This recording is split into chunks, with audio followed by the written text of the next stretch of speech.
dari si mikroorganisme tersebut. Nah, di sini mungkin sudah pernah dengar CPE, cytopathy effect? Ayo, sudah pernah dengar belum ada cytopathy effect mungkin dari kalian? Pernah dengar selintingan waktu itu dipelajarin? Pernah nggak? Nggak apa-apa kalau nggak tahu. Belum pernah ya? Ya, jadi CPE itu adalah bentuk morfologi, ya, morfologi dari sel. CPE itu apa namanya, kita tahu dari mana sih? Bukan dari bakteri tapi virus, ya, virus yang dimana kita kultur, yang kultur itu dapat dari namanya verosel. Verosel itu adalah sel monyet, ya, kita ambil sel monyetnya, kita masukkan ekstraksi virusnya, lalu kita diamkan, kita kultur, lalu kita ambil hasilnya kan kayak bakteri aja. Dari itu kalau virus kan lebih lama ya membiakannya, lalu kita ambil sedikit, lalu kita lihat secara morfologi mikroskopiknya. Dilihat apanya? Dilihat dari morfologi selnya, kira-kira lisis atau tidak. Yang kedua, kira-kira adanya pembentukan dari badan inclusion-nya. Badan inclusion itu apa sih, Dok? Badan inclusion itu adalah badan sitoplasma. Sitoplasma bentuknya seperti ini, tapi dia hancur, gitu kan. Jadi itulah mengetahui dari bentuk cytopathy effect. Dan juga ada nekrosis. Kira-kira nekrosis apa? Kematian pada selnya. Jadi di situ terlihat bentuk morfologi sel dengan cara apa? Melihat cytopathy effect-nya. Nanti kalian searching cytopathy effect apa sih? Itulah bentuk morfologi dari sel, terutama pada virus. Nah, sebenarnya ada nggak, Dok, kalau bakteri? Ada. Bakteri yang sebut juga adalah bakteri Chlamydia. Nanti akan kamu temukan di reproduksi, di mana urogenital Chlamydia itu adalah bakteri tipenya bakteri ada intraseluler obligat. Jadi dia hidupnya itu seperti virus, dia tidak punya sel, dia tidak punya inti. Jadi dia hidupnya bagaimana? Tidak bisa dikultur, tidak bisa dikultur, tapi perlakuannya seperti virus, seperti Chlamydia, ya. Tapi saya lihat ke Dok, bisa dilihat bagaimana lisisnya sitoplasma. Nah, kalau genotipik, tahu kan kalian, genotipik materi genetikanya, misalkan COVID ya, coronavirus gitu ya, itu kan lihat dari materi genetiknya, kira-kira gen apa sih kalau coronavirus? Oh, berarti gennya RNA, seperti itu. Jadi harus kalian itulah bentuk dari disifikasi mikroorganisme. Nah, tetap ya, dari alur prosedur laboratorium itu tetap jelas-jelaskan pre-analitik, analitik, dan post-analitik. Dengan pre-analitik ini yang baik, misalkan dari pengambilan sampel yang baik, menghasilkan kualitasnya pun juga baik. Jadi tidak seperti garbage ya, seperti itu. Jadi langsung, jadi setelahnya kita ambil, tapi hasilnya nggak bagus, ternyata langsung dan hasilnya juga seperti dibuang aja, lembaran garbage aja. Nah itu jangan, tapi sebaiknya dari pre-analitik, analitik, sampai post-analitik harus adekuat dan harus baik untuk bagaimana cara mendapatkan hasil yang bagus dan juga untuk mengetahui infeksi yang patogen si penyakitnya tersebut. Nah, di sini kenapa sih kamu capek-capek belajar mikrobiologi? Kan capek ya belajar mikrobiologi bakteri. Aduh, apa sih itu bakteri, virus apa? Nah, nanti suatu saat mungkin nanti kalau mikrobiologi mungkin cuma sekitar itu aja lah, bentuk-bentuk morfologi nggak penting. Nah, peranan mikrobiologi ini sangat penting, nah, terutama nanti kamu pada waktu pengobatan, pada waktu kamu ke klinik mungkin pas kamu jadi dokter, bagaimana sih kira-kira untuk penentuan dari antibiotik, terutama pada bakteri. Virus pun juga gitu.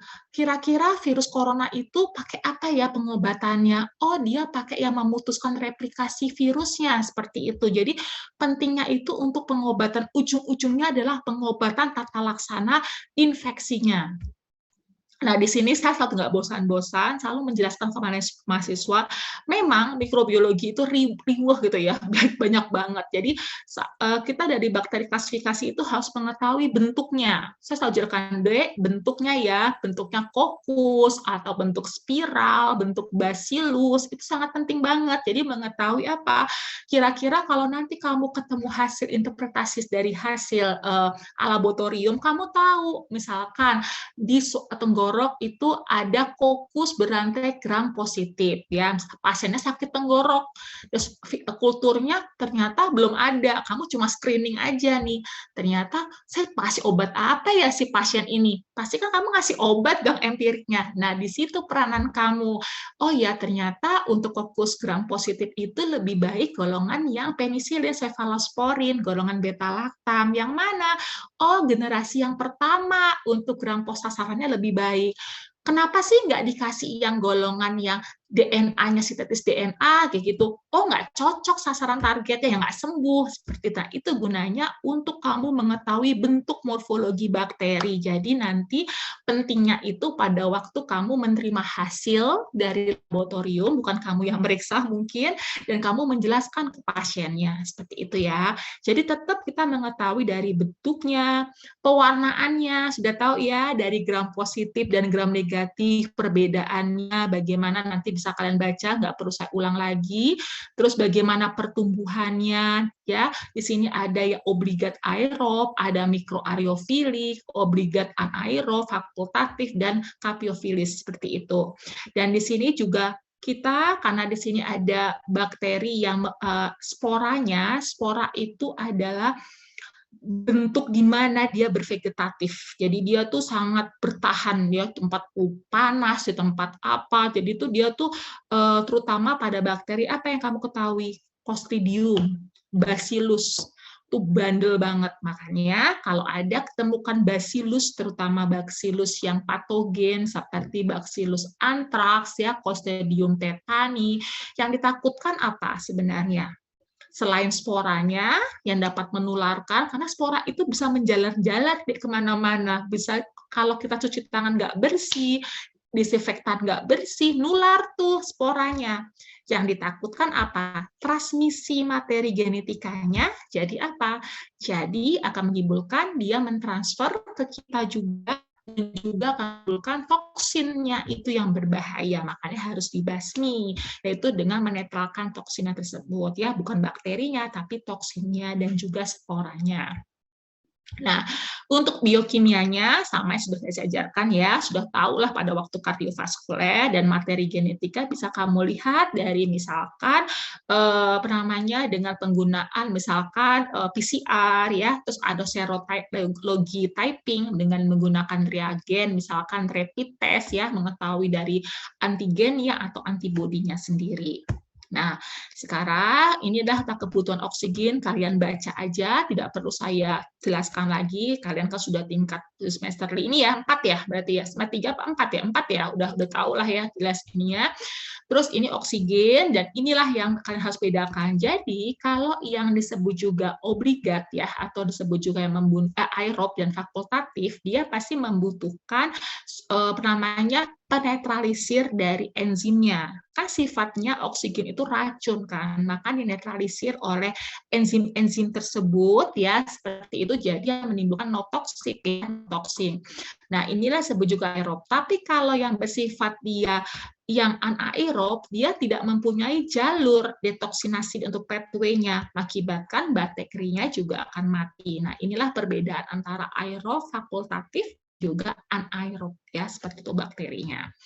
Nah, ini bisa kalian baca obligat apa tadi sudah dijelaskan oleh Putri, terus fakultatif. Nah, di sini mungkin kalau fakultatif itu 50-50. Jadi dia butuh dengan oksigen, bisa dengan hidup dengan oksigen, bisa hidup dengan anaerob seperti itu. Jadi ada beberapa bakteri yang bandel. Contohnya apa? Staphylococcus tuh bandelnya. Jadi dia E. coli, Escherichia coli, Klebsiella itu golongan enterobakteriase itu adalah yang juga cukup bandel seperti itu ya. Mikroariofilik yang membutuhkan dari kadar oksigen yang sangat rendah. Jadi dia perlu ada apa? Perlu diturunkan kadar oksigennya menggunakan alat sungkup, namanya nanti kalian belajar ya, seperti itu. Yaitu contohnya apa?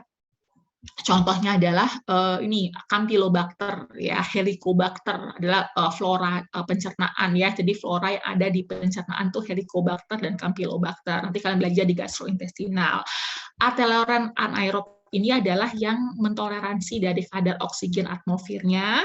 Dan kalau untuk obligat anaerob ini yang tidak sama sekali dia nggak membutuhkan oksigen. Jadi benar-benar obligat. Jadi dia kalau ada oksigen pasti mati. Seperti contohnya apa? Contohnya adalah seperti Clostridium tuh ya, yang obligat seperti itu. Terus apalagi bisa juga golongan dari penamaan aerob itu Clostridium, terus penamanya Bacillus juga bisa ya, seperti itu.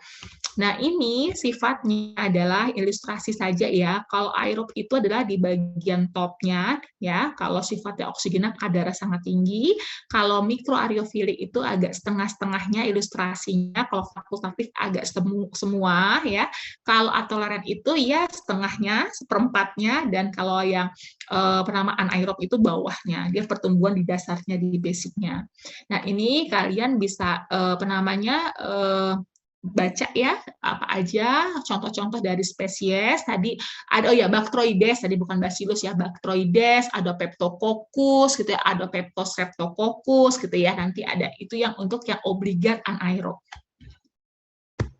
Oke. Untuk yang kokus kan sudah tahu ya, untuk ada dua, misalkan ada gram positif dan gram negatif, bisa kalian lihat. Jadi kalau untuk yang kokus, kok ada Neisseria ya dok? Iya, kokus itu ada bentuknya Diplococcus gram negatif, jadi bentuknya kokus seperti biji kopi, contohnya Neisseria spesies. Ada juga batang, nanti bisa kalian baca apa saja sih contoh-contoh dari spesies tersebut. Nah, untuk yang anaerob, ini contohnya. Tadi yang kalian baca kan, kalau gram positif, ada Aerococcus, ada Streptococcus, ada gram negatif Veillonella, bagus-bagus namanya ya, gram positif ada Bacteroides, ada Clostridium, dan gram negatif ada Bacteroides atau Verotella, seperti itu. Ini adalah yang jenis-jenis bakteri anaerob, dan perlakuannya juga berbeda dengan aerob yang membutuhkan oksigen. Dan sekarang kita lanjut ke infeksi bakteri aerob. Nah, topik pembahasan di sini kita lebih membahas yaitu adalah Mycobacterium tuberculosis, walaupun kalian sudah diberikan pada waktu respi, tapi akan diulang kembali karena lepra, karena dia penyakit tropis juga, Mycobacterium lepra. Nah, lepra ini lebih ditekankan lagi karena di tropis ini nanti kalian sering ketemu atau pemeriksaan fisiknya juga, anamnesisnya juga tentang lepra. Diharapkan kalian juga tahu bagaimana cara pemeriksaannya, bagaimana dari etiologinya, bagaimana proses reaksi dari kusta tersebut, harus tahu. Salmonella typhi ya, sering nih ya, apalagi kita negara tropis ya, fibrokolera. Walaupun tidak terlalu banyak, tapi kadang-kadang muncul ada fibrokolera sebagai, tapi kita nggak outbreak ya, nggak KLB, tapi kadang-kadang juga muncul. Ada Bacillus anthrax, nanti akan dijelaskan pada zoonosis seperti itu. Nah, untuk Mycobacterium tuberculosis ya, sudah tahu ya kalian ya, yang terbanyak, nomor 3 terbesar, yang paling takutkan adalah MDR dan juga XDR. Sudah tahu kan MDR XDR istilahnya? Sudah tahu? Faksi, sudah tahu faksi untuk MDR XDR atau Safina? Singkatannya? Belum pernah dengar, Dok. Serius? MDR? Iya, Dok, belum. Respirasi nggak diajarkan apa MDR XDR? Kayaknya pernah, Dok, tapi kayaknya iya pernah, Dok. Pernah. Ayo MDR apa? MDR. Menjawab, Dok, untuk yang MDR itu multi drug resistant bukan, Dok? Ya, betul, pintar. Kalau XDR? XDR apa? Ayo. Depannya X. Apa, Dek? Apa singkatannya? Kalian tahu? Pas searching dulu. Izin menjawab lagi, Dok. Untuk Boleh. XDR itu extensively drug resistant. Ya, jadi extensively drug resistant ya. Jadi itu harus tahu ya, apa sih definisi MDR? Tapi harus tahu tuh MDR itu adalah resisten terhadap golongan INH dan rifampicin, ya, seperti itu ya. Kalau SDR itu adalah resisten terhadap INH dan rifampicin juga, dan dengan kombinasi lini yang kedua, seperti itu. Jadi harus tahu ini MDR SDR, karena ini lagi banyak MDR SDR, makanya ada pemeriksaan namanya biologi molekuler ya, dengan reaksi cepat cepat ya, itu dengan namanya Ching expert, yaitu ya dengan istilahnya pemeriksaannya cepat molekuler. Jadi harus tahu nih, jadi kalau MDR ini bahaya nggak? Bahaya, dapat menularkan, apalagi kalau ada yang kontak, ada yang pasien yang misalkan relapse, pasien yang gagal pengobatan, pasien yang HIV. Nah, ini banyak nih, Dek. Jadi harus ya nanti, beda nggak pengobatannya? Berbeda MDR sama XDR. Setelah nanti belajar lagi ya, diulang-ulang lagi. Karena walaupun ini nggak masuk, tapi nanti akan ketemu sekali nanti di lingkungan lapangan kalian tentang MDR XDR, karena TB itu lagi istilahnya penelitian lagi banyak-banyaknya. Sekarang itu lagi di global warning tentang Mycobacter tuberculosis mau diberantas, tapi tetap aja masih ada kan TB itu ya, kematiannya di seluruh dunia juga. Nah, Mycobacterium tetap ya pewarnaannya. Nah, jangan salah, jadi pewarnaannya itu adalah basil tahan asam ya, dengan reagen atau Ziel-Nielsen ya, seperti itu. Nah, sifat Mycobacterium ini harus tahu sifatnya apa, mycolite ya, asam mycolite. Nah, seperti ini. Jadi bentuknya itu lebih tebal dibandingkan dengan gram positif dan gram negatif ya. Dia mempunyai dinding yang lipopolisakarida ya, peptidoglikan gitu ya, LPS-nya, terus eptidoglikan juga lebih tebal. Kalau ini adanya asam mycolit. Jadi kenapa harus dibakar? Nah, itu untuk melelehkan dia. Seperti itu, dilelehkan, dia tipiskan, kan dia butuh ke waxing ya, dilelehkan, dibakar, sampai dia nggak sampai angus, baru disiram dengan menggunakan methylene blue. Jadi itu perbedaannya. Dan dia bersifatnya adalah obligat aerob juga. Dan bersifat apa? Non-motil ya, tidak bergerak bakterinya. Jadi, kalau kamu terangkan bentuk morfologi dari Mycobacterium tuberculosis, itu apa? Ya, basil tahan asam, bentuknya adalah batang. Batangnya seperti ini. Ini batangnya berbentuknya merah ya, bentuknya lelah lurus dan juga kadang suka bengkok ya atau berfragmen, tapi bentuknya batang seperti ini. Jadi bukan warnanya yang covernya warna biru ya. Biru itu methylene cover itu hanya sebagai dindingnya aja, pengantar aja covernya, tapi kamu harus mencari bentuk dari batangnya yang berwarna merah seperti itu. Jadi harus tahu. Jadi kalian suka salah tuh kamu. Kalau misalkan warnanya covernya dia agak merah atau apa, kemungkinan gram. Tapi kalau udah biru itu kamu kalau ujian, oh ya ini lebih ke arah BTA ya, karena ada tunjukkan seperti pointernya ini adalah BTA. Atau sebutkan bentuk morfologinya apa? Basil dok tahan asam, atau basil atau batang gram positif juga bisa juga, atau batang tahan asam seperti itu. Nah, untuk gejala klinisnya, ini ada lokal dan sistemik, juga kalian baca saja, nggak perlu saya jelaskan, sudah tahu ya. Nah, pemeriksaannya untuk mikrobiologi dari selain dahak, dari cairan pleura, LCS, bilasan lambung, ada bronkoalveolat dari kita induksi untuk bronkoskopi ya, diambil tuh cairannya, dan juga urin juga ada, feses juga jaringan biopsi. Nah, jaringan biopsi itu banyak deh, terutama yang spondilitis TB, yang karena dia TB pada tulang itu banyak. Jadi kita ambil jaringannya atau gerusan tulangnya seperti itu, atau sequesternya, tulang-tulangnya kita gerus, lalu kita pewarnaannya dengan PTA atau basil tahan asam dengan Ziel-Nielsen. Nah, yang dulu pernah tahu kan, dulu kan kita pakainya yang 3 rekomendasinya, sewaktu pagi, sewaktu pengambilan spesimen pada sputum. Tapi sekarang ini, jadi kalau ujian jangan pakai yang berapa sampel kamu ambil untuk yang untuk sputum.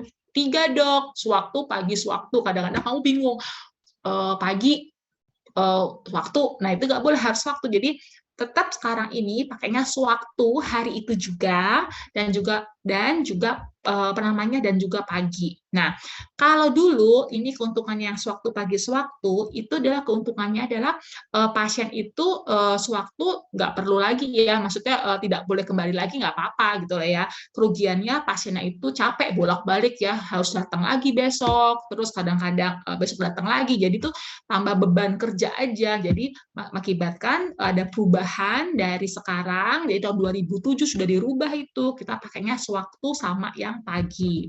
Nah, 2 aja.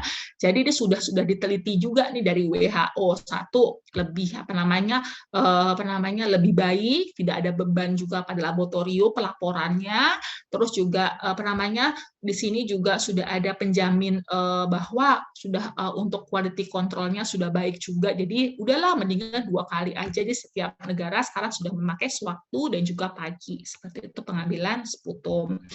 Nah, ini dari ISTC, yaitu dengan International Standard Tuberculosis Care ya, bahwa sekarang ini selain pemeriksaan BTA, tapi bisa juga menggunakan pengerjaan dengan Gene Expert. Gene Expert itu apa deh? Adalah pemeriksaan cepat molekuler ya.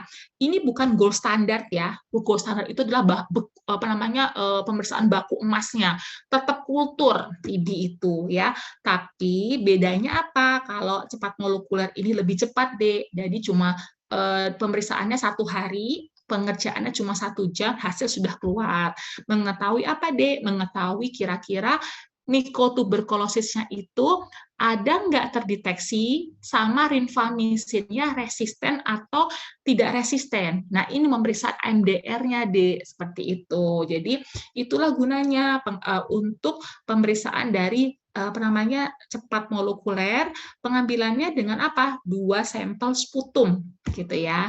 Ini baru sputum yang dikerjakan, yang lainnya belum ya. Kalau cairan pleural belum, cuma sputum aja. Nah, di sini ada beberapa literatur, dan dulu ini nggak ada nih, cuma mikroskopi, kultur, sama histopatologi kan, tapi 2014 sudah ada tambahan lagi kan, yang sudah kalian baca aja nih.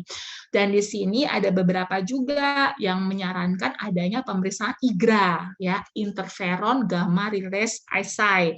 Gunanya adalah untuk mengetahui infeksi TB laten. TB laten itu adalah TB-nya silent. Jadi dia tidak ada reaksi, tiba-tiba orang sehat-sehat aja deh, nggak ada masalah. Pas diperiksa IGRA-nya positif. Jadi laten itu yang membuat kita istilahnya seperti bom, nggak jelas, kadang kok nggak ada masalah ya, nggak ada demam, nggak ada yang seperti biasa, seperti itu. Nah, itu kita periksa karena dia mencetus dari proses inflamasi interferonnya. Nah, untuk IGRA ini tidak dipakai untuk diagnosa yang aktif tuberkulosis. Yang aktif itu seperti ada pasien itu keluhannya demam, ada batuk, ada berat badannya turun, nah seperti itu. Jadi itulah ya, kalian bisa baca perbedaan antara SETC 2009 sama 2014. Sekarang juga ada lagi nih yang 2021 tuh ada lagi, tapi nggak saya berikan, nanti aja. Ya, belum ini. Dan pot penampungnya seperti ini deh, jadi harus tempat yang kurir ya, jadi nggak boleh bocor dan juga tidak boleh pecah juga. Dan nah, kalau untuk pengambilan sputum ini kan penting banget ya, apalagi kan menimbulkan droplet dan juga aerosolnya dan menularkan. Sebaiknya tempatnya pembuangan dahaknya itu jangan di tempat, misalkan kamu nanti depan pasien, Bu, buang nggak boleh, harus di luar, atau ada tempat di mana untuk tempat penampung dari sputumnya. Dia bisa di luar, kena paparan sinar matahari. Biar apa? Biar bakteri juga mati. Jadi biasa dapatnya di luar yang terkena paparan sinar matahari. Nah ini jangan mengumpulkan sputum di laboratorium, nggak boleh. Jadi itu akan aerosol kan, ularin semuanya. Dan juga kita harus mengedukasi ke pasiennya kalau pasien itu curiga ke arah ke TB, jadi sebaiknya bagaimana cara waktu menutup mulutnya ketika batuk, kita harus tutup di sini, bentuknya di lengan kita, atau menggunakan tisu seperti itu. Jadi harus diterangkan instruksi-instruksinya. Ya, dan ini edukasinya bisa kalian baca dari mana kalian Pokoknya intinya kalau pengambilan sputum itu atau dahak ya, itu tidak boleh kecampur makanan. Jadi tidak boleh ada nasi atau tidak boleh ada misalkan ada gigi yang kecopot atau apa ya, itu jangan. Jadi benar-benar clean. Jadi sebaiknya pasien itu suruh apa, Dek? Suruh minum berkumur-kumur dulu gitu ya dengan air yang bersih, baru diinstruksikan untuk membuang dahak seperti itu, terutama pada pagi hari yang paling banyak kan untuk pagi hari seperti itu. Nah, ini ada bisa kalian lihat bagaimana caranya. Nggak perlu saya jelaskan. Nah, untuk spesimen yang baik adalah seperti ini sputumnya, kental, banyak, mukoid juga banyak. Inilah contohnya yang paling baik. Nah, yang suboptimal ini adalah bentuknya saliva, liur aja, sama ada darah. Nah, kenapa sih dok? Dok, ini kok nggak bagus? Nggak bagus deh. Kalau ini menandakan nanti ada epitel-epitelnya. Kita tidak tahu adanya leukosit infeksinya. Dan ini hasilnya juga tidak adekuat. Kalau yang berwarna darah, kenapa? Nanti kalau dilihat di mikroskopik itu banyak elektrositnya deh, jadinya tuh susah kita untuk melihat bagaimana ada BTA atau tidak, basil tahan asam atau enggak. Jadi itu agak merancu penglihatan kita. Dan sebaiknya kalau batuk berdarah itu bagaimana kita lisiskan dulu caranya nanti kalau belajar mikrobiologi lebih dalam ya. Tapi nanti ada beberapa pasien yang kita tampung, tapi perlu pengerjaannya khusus seperti itu. Kalau yang ada seperti ini yang batuk yang berdarah. Nah, ini contohnya. Dari sampel ini yang paling baik yang mana? A, B, C, D. Yang mana? Ada yang tahu? Kira-kira sampel yang paling baik. Yang mana? Ada yang tahu nggak? Dari tampak fisik, kalau ditanyakan kayak gini, sampel yang paling baik yang mana nih? Dahak yang paling baik. Yang bisa kamu terima. Kira-kira A, B, C, atau D? Izin dok, B ya. Boleh. Yang mana? B. B, ya, yang B ya, Dek ya. Ini purulen ya, bentuknya kental sekali dan juga dia agak mukoid juga seperti itu. Pinter. Kita kualitasnya sudah tahu ya, jadi kurang lebih antara 1 sampai 4 cc. Kalau misalkan pasien itu susah, boleh nggak dok? Kalau 1 cc boleh. Yang penting dia kental dan purulen. Ini bentuknya BTA, sudah dijelaskan respi, nggak perlu saya ulang lagi. Yang waktu dulu kalian diajarkan ada negatif, sentibat ya, cuma hanya sekedar tahu saja. Yang penting kalian harus tahu ini bentuknya ya, BTA jangan salah. Ini bentuk covernya adalah bentuknya biru, tapi ininya bentuknya batang ya, batang yaitu tahan asam seperti itu, batangnya berwarna merah. Terus sekarang kita lanjut ke Mycobacterium lepra ya. Nah, di lepra ini istilahnya kalau kita itu adalah kusta ya, kusta. Terus ada juga kayak penyakit yang dikucilkan ya. Sekarang ya, dulu tuh dikucilkan sampai sana, tapi sekarang itu tidak. Malahan sekarang itu punya karantina ya. Kalau nanti pernah tahu ada namanya Rumah Sakit Sintanala, Pak tahu nggak di Tangerang? Pernah dengar nggak Sintanala? Tahu dok. Tahu ya? Nah itu Sintanala itu adalah pusatnya deh. Jadi mereka dikarantina atau direhab ya, seperti itu di daerah Tangerang tuh, di daerah Mogot. Zaman waktu saya masih koas tuh saya di sana itu ya. Jadi mereka itu kita studi banding, jadi kita observasi melihat mereka dan mereka itu benar-benar mereka itu diperlakukan sangat baik sekali. Mereka dari yang nggak punya kadang ada sampai klohen seperti ini ya, sampai tangannya tuh gede-gede semuanya, kakinya nggak bisa gerak, tapi mereka pintar, mereka dipekerjakan, terus mereka dirawat dengan baik, terutama luka-lukanya ya. Terus mereka juga bisa menjahit, terus mereka bisa membuat ban-ban, terus adalah memperbaiki kipas angin, TV. Mereka pintar yang laki-lakinya itu, yang perempuan merajut seperti itu. Jadi mereka memang sengaja seperti lingkungan yang rehab atau penampung yang sebagai contoh ya, rumah sakit yang baik yang untuk menampung. Jadi kayak di rumah, kayak kadang kan beberapa tuh di kusta tuh di pinggir jalan, nah itu yang nggak dirawat. Jadi sebaiknya memang ke sana itu lebih dirawat sekali karena menular kan untuk bakterinya sendiri. Nah di sini adalah yang disebut juga Morbus Hansen ya, yang kita suka muncul di MH Morbus Hansen seperti itu. Dan ini Untuk lepra sendiri ini sifatnya kronis, jadi dia sampai berlama naun, jadi dia nggak mukanya angkut, jadi dia bertahap, step-step itu, tapi bisa nggak dapat disembuhkan? Bisa disembuhkan asalkan dia minum obat, obatnya juga teratur ya seperti itu. Obatnya sama nggak dok sama Mycobacterium tuberculosis? Ada yang sama dan juga ada yang berbeda seperti itu. Dan di sini dia lebih mengenai arah perifer, sendi-sendinya, tulang-tulangnya, jadi saraf-saraf tepi dia senangnya, dia nggak suka yang saraf pusat saraf, malah saraf-saraf tepi ya gitu ya. Jadi makanya nyerinya tuh kadang suka nyeri di bagian ujung-ujung, kadang-kadang dia mati rasa seperti itu atau baal, jadi seperti itu ya. Dan lepra ini pertama kali itu ditemukan dari daerah Afrika ya.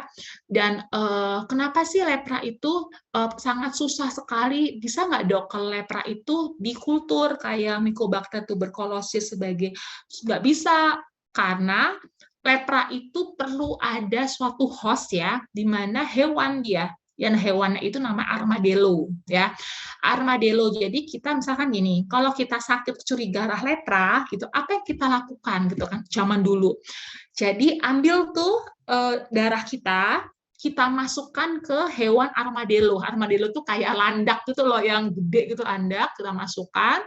Terus habis itu kita mengetahui reaksinya, si armadillo tersebut.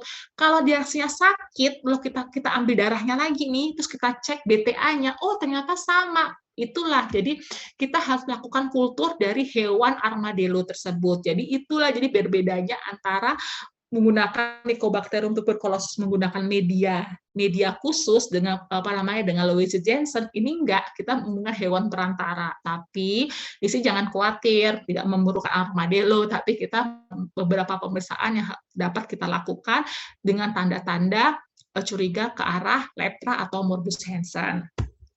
Nah, untuk lepra ini via pernafasan, jadi makanya hati-hati ya kalau ada yang misalkan terutama kalau ada yang suka pengemis gitu ya, tolong jangan kamu lempar, kamu sentuh, tapi cuci tangan ya. Kalau mereka lempar kan takut tersinggung ya, takut mereka juga nggak terima seperti itu. Jadi berikanlah yang baik, tapi cuci tangan ya, karena kalau takutnya kontak atau juga bisa juga kamu lagi pilek-pilek ini kena lah ke pernafasan. Nah, targetnya adalah kemana? Szechuan, di lokasinya lebih tinggi ya, lebih dingin ya, karena kenapa sih Szechuan itu?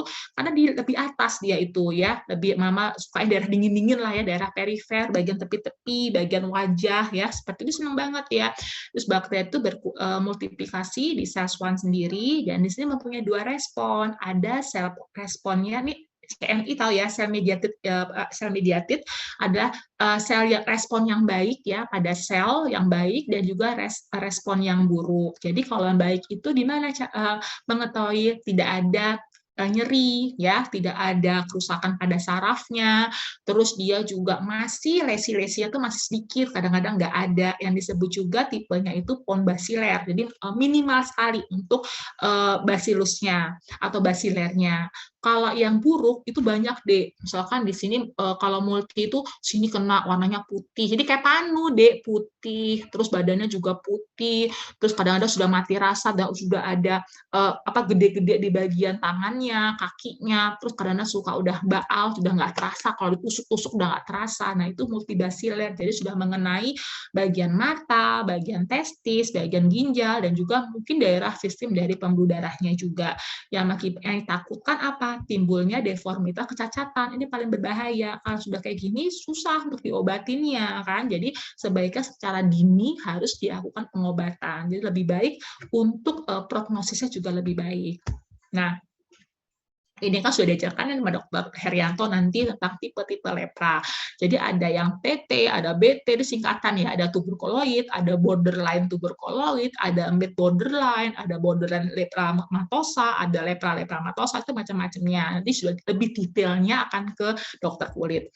Nah, ini tipe pengobatannya. Sebenarnya lepra itu ada pon basiler dan juga multibasiler dengan tipe-tipe yang sudah kalian ya, seperti ini. Jadi kalau misalkan dia tipenya TT atau tuberkuloid polar ya, ini lebih ke arah pon basiler ya. Jadi lesinya sedikit, BTA-nya cuma ya +1 ya, kadang 0 gitu ya.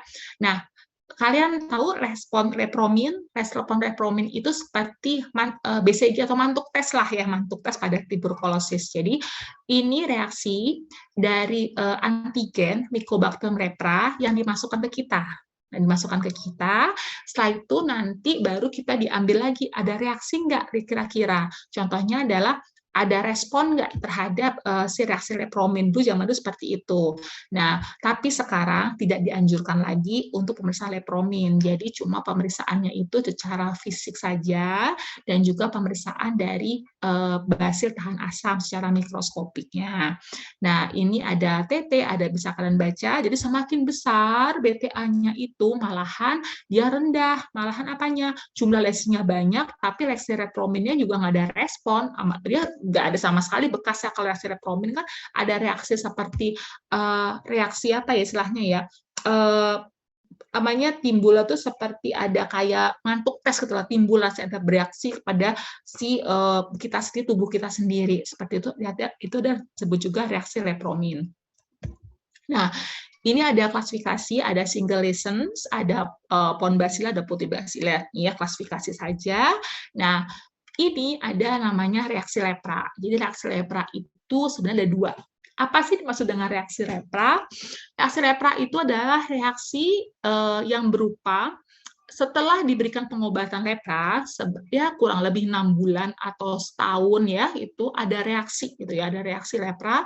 Ini karena apa? Hipersensitivitas terhadap antigennya itu, si lepra itu, Mycobacterium lepra itu, yang dimana mengakibatkan adanya respon imun dalam tubuhnya sendiri. Jadi mengakibatkan yaitu jadinya proses terjadinya keseimbangan imunologis ya. Jadi ada reaksi-reaksi. Jadi awalnya kalau yang masih ringan seperti ini, reverse reaction-nya RR ini, bentuknya BT dan BB, ini lebih ke arah tidak menimbulkan proses dari inflamasi ya, atau kerusakan kerusakan pada endotel dan lainnya. Kalau dia lebih ke arah neuritis, kehilangan rangsangan sensorik, motorik, terus adanya sistemika tuh nggak ada malahan. Di sini ada proses inflamasi saja atau penembalan pada epidermis. Jadi lebih ke arah nyeri pada sendi-sendi, terus kadang-kadang gangguan pada mati rasa, kadang-kadang ada edem, itu adalah reaksi pada nama tipe 1,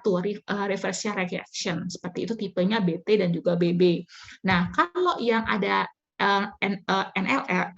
NL gitu, erythema nodosum leprosum, ini lebih ke arah yang BL sama NL. Ini adalah sistemik deh, ada demam, ada lemas, ada pembesaran KGB juga, kadang di bagian leher, kadang juga ada batuk gitu ya, ada juga kadang-kadang ada flek-flek paru. Nah, ini sudah mengalami suatu reaksi hipersensitivitas imunologinya yang mengakibatkan apa? Mengakibatkan ini adanya perubahan kadar sitokin proinflamasi. Jadi semua badai-badai sitokinnya itu pada berantakan semuanya. Jadi itulah yang menimbulkan NLF. Nah, ini bisa nggak diobatin? Ada pengobatan, ditambah pengobatannya oleh dokter kulit biasanya seperti itu. Jadi itu tambahan untuk reaksi, ada yang reaksi reaksi RR dan juga ENL, seperti itu reaksi pada lepra setelah pengobatan. Jadi ada beberapa pasien itu setelah diberikan pengobatan ada reaksi, kadang-kadang ada juga yang nggak bereaksi, tergantung dari individual si pasiennya. Nah, untuk diagnosisnya, nanti kan diajarkan kan kalian, ini adalah untuk mengetahui leksinya, jadi dari sensorik, dari bagaimana motoriknya gitu ya, atau saraf-sarafnya, nanti kalian di CSL, nanti diajarkan nih gangguan neurologisnya, nanti bagaimana sih mengenal tabung dingin panas, terus ada tajam, seperti tumpul, nanti diajarkan ya pada waktu pemeriksaan fisik. Terus di sini juga ada uji repromin, walaupun ada beberapa tipe yang sekarang ini tidak dianjurkan kembali, yang zaman dan juga pemeriksaan antigen ya dengan PGL yaitu pyrolytic kilolipid 1, PCR dapat dari mana? Dari darah ya, dapat kita langsung mengetahui kira-kira gen dari materi genetikanya. Terus inilah BTA. Yang kalian harus tahu nih bagaimana pengerjaan BTA, dan identifikasinya juga berbeda, cara pengerjaannya bukan dari sputum ya. Nah, di sini ada 10 tempat rutin yang harus tahu, yaitu di bagian kedua cuping telinga. Jadi telinganya ada cuping kan tuh pinggirannya, ada nggak sih? Nah ini cuping telinga seperti ini. Ini adalah kita ambil adalah serumnya, ya, atau namanya red serum, serumnya, bukan darahnya. Pertama kita bersihkan dulu, gitu ya, dengan alkohol kita keringkan. Ini adalah spatula ya, pisau ya, ini pisau. Kita tekan sampai dia berwarna putih, kan merah tuh, dia sampai berwarna putih di cuping telinganya. Lalu kita iris. Nah, kita itu nggak berdarah tuh, butuhkan serum. Lalu kita teteskan deh ke sini, atau dari pakai pisaunya teteskan sini. Ini sampel ini saya ambil dari apa namanya, dari teknik ini dari waktu ini apa nama ada apa namanya pelatihan ya seperti itu. Nah, ada darahnya sedikit, jangan khawatir, nggak apa-apa, yang penting kering. Terus nanti akan dilisiskan dikit darahnya, lalu kita keringkan lagi, baru kita pakai staining dengan Zenilson atau dengan pewarnaan BTA. Nah, itu udah cuping telinga, telinga. Ada dua ya, kiri dan kanan kita kerjakan. Terus apa lagi? Daerahnya itu adalah daerah yang paling eritemus. Jadi ada juga daerah yang baal. Misalkan daerah mana nih? Misalkan di sini atau infiltrat yang putih, misalkan daerah pipi ya, sedikit kamu gores aja, tapi seperti kerokan aja, kerokan kulit. Jadi ini bukan diiris ya, kerokan atau dikerok saja. Kalau cuma yang diiris itu daerah telinga saja. Kalau ini cuma disuap aja, disuap gitu pakai cotton swab bisa, atau dengan kerokan pisau ini bisa kita ambil juga deh, atau kalau kadang-kadang kalau saya kan takutnya kegeses ya, kegores ya, jadi mendingan pakai lidi aja, kapas kita suap seperti itu.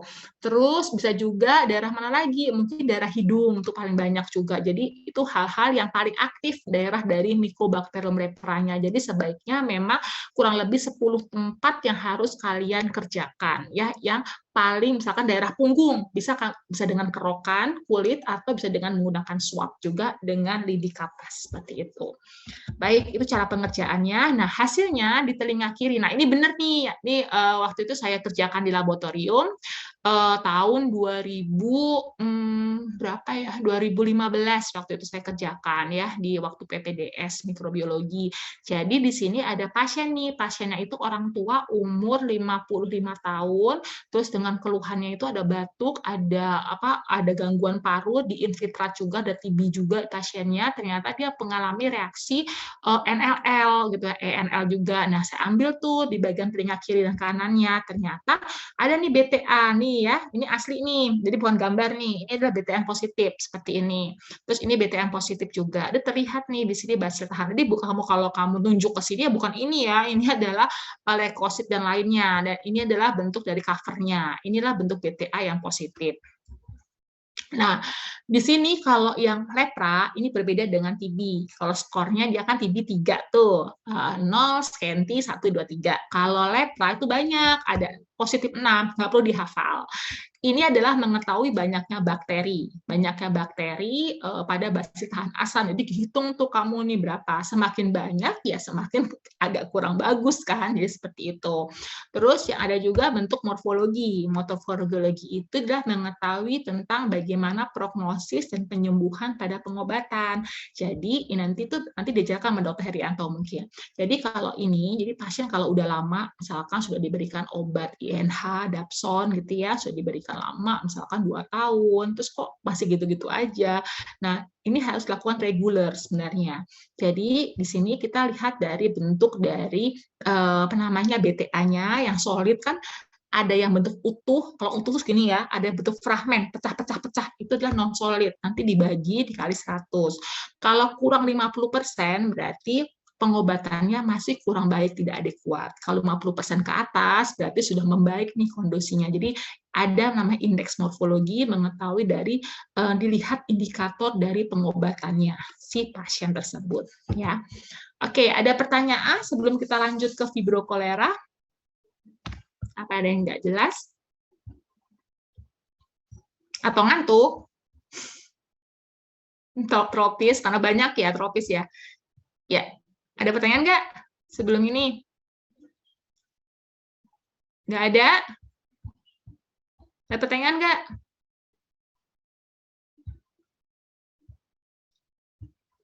Ada pertanyaan nggak, Nak? Izin menjawab mungkin belum ada, Dok. Belum ada ya? Baik, makasih sudah dijawab. Ya, ya silakan. Sekarang kita lanjut ya. Sekarang untuk yang kolera. Jadi etiologinya udah tahu ya, spesiesnya apa. Kalau sakitnya dia ada clue-nya, misalkan pasien itu anak-anak gitu ya, usia 10 tahun, terus dia sakit perut gitu ya, diare-diare seperti cucian beras gitu ya, warnanya putih keruh gitu ya, terus kadang-kadang suka mules seperti itu, tuh ada demam juga. Terus lebih ke arah mana nih pasiennya, walaupun kamu pendidik di sentri atau apa gitu ya, bisa juga fibrokolera. Nah inilah etiologinya, fibrokolera bentuknya ciri khasnya tetap ya batangnya bengkok ya, bengkok gitu, bentuknya agak bengkok ini ya, atau bentuknya seperti ini atau koma ya, koma gitu ya. Ini gram negatif ya, batangnya gram negatif, bengkok. Oksidasenya itu lihat dari nanti tuh dari kulturnya kan kita ambil, dan sifat dari bakteri ini kolera itu adalah bentuknya polar flagel. Dia banyak tuh flagelnya, pergerakannya banyak. Dia periaflagel, ya peritrik namanya. Dan hidupnya memang di air, suka di air nih. Dia bakteri air ya atau akuatik namanya, dan dia menyerang kebanyakan pada manusia. Penularannya pada makanan dan minum. Jadi harus perhatikan juga, makanya kalau kolera itu higienisnya sangat penting, salmonella juga seperti itu intinya. Nah, untuk fibrokolera di sini adalah yang ditakutkan adalah toksinnya. Jadi di sini kolera itu ada sifatnya, ada yang toksin, ada yang non toksin. Kalau toksin berarti dia ini adalah dapat menyerang faktor virulensinya kemana? Ke enterotoksin, jadi ke arah pencernaan seperti itu. Dan kalau non toksin, bisa nggak dia berbahaya? Bisa, tapi virulensinya itu tidak seberbahaya yang berbentuk toksigenik seperti itu. Nah, kalau fibrokolera yang non toksin itu seperti apa? Seperti dia mengenai sepsis, terus dia juga adanya luka, itu bisa kenanya fibrokolera. Nah, tapi kalau yang patogennya adalah kolera yang toksigenik ya, karena ada toksinnya sendiri. Dan di sini ada dua grup, 01 sama 0139. Ini sebenarnya adalah diteliti ya waktu itu ya sama si Pak Moreje ini, diteliti ada tipe serogrupnya. Jadi serogrup itulah dari antibodinya sendiri kita ambil ya. Ini ada penemunya adalah klasik dan autor. Yang penting adalah nggak perlu kamu hafal. Yang penting kamu kalau toksin itu apa sih itunya, strainnya? Strain itu variannya yaitu 01, 039, yaitu 01 yang toksigeniknya atau toksinnya pada fibrokolera. Kalau Inaba, Ogawa ini nggak perlu. Ini ada tipe-tipe dari serotype-nya. Jadi yang paling penting adalah 01 untuk fibrokolera toksigenik. Nah, ini adalah untuk menyembuhkan fibrokolera kita menggunakan media. Medianya ada TCBS, tio, sulfa, sitrat, sukrosa ya. Di mana awalnya warnanya hijau menjadi ditambahkan fesesnya, kita strik di feses, jadi besoknya kita lihat berwarna kuning. Kuning ini adalah memfermentasi sukrosanya. Kalau tidak memfermentasi besoknya, ini adalah golongan, contohnya adalah fibroparahemolitikus, jadi tidak ada fermentasi sukrosanya. Seperti itu ya. Jadi kalau menumbuhkan bakteri fibrokolera dengan media apa? Media TCBS. Media TCBS itu apa? Media agar untuk yang selektif, khusus untuk Vibrio spesies seperti itu ya.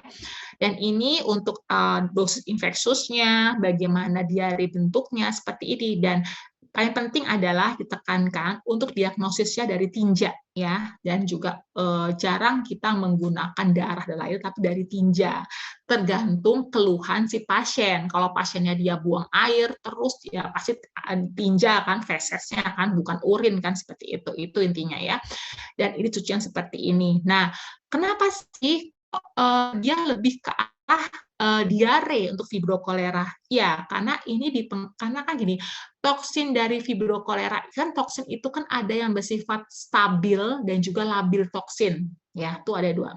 Tapi fibrokolera itu sifatnya itu labil toksin. Labil apa maksudnya?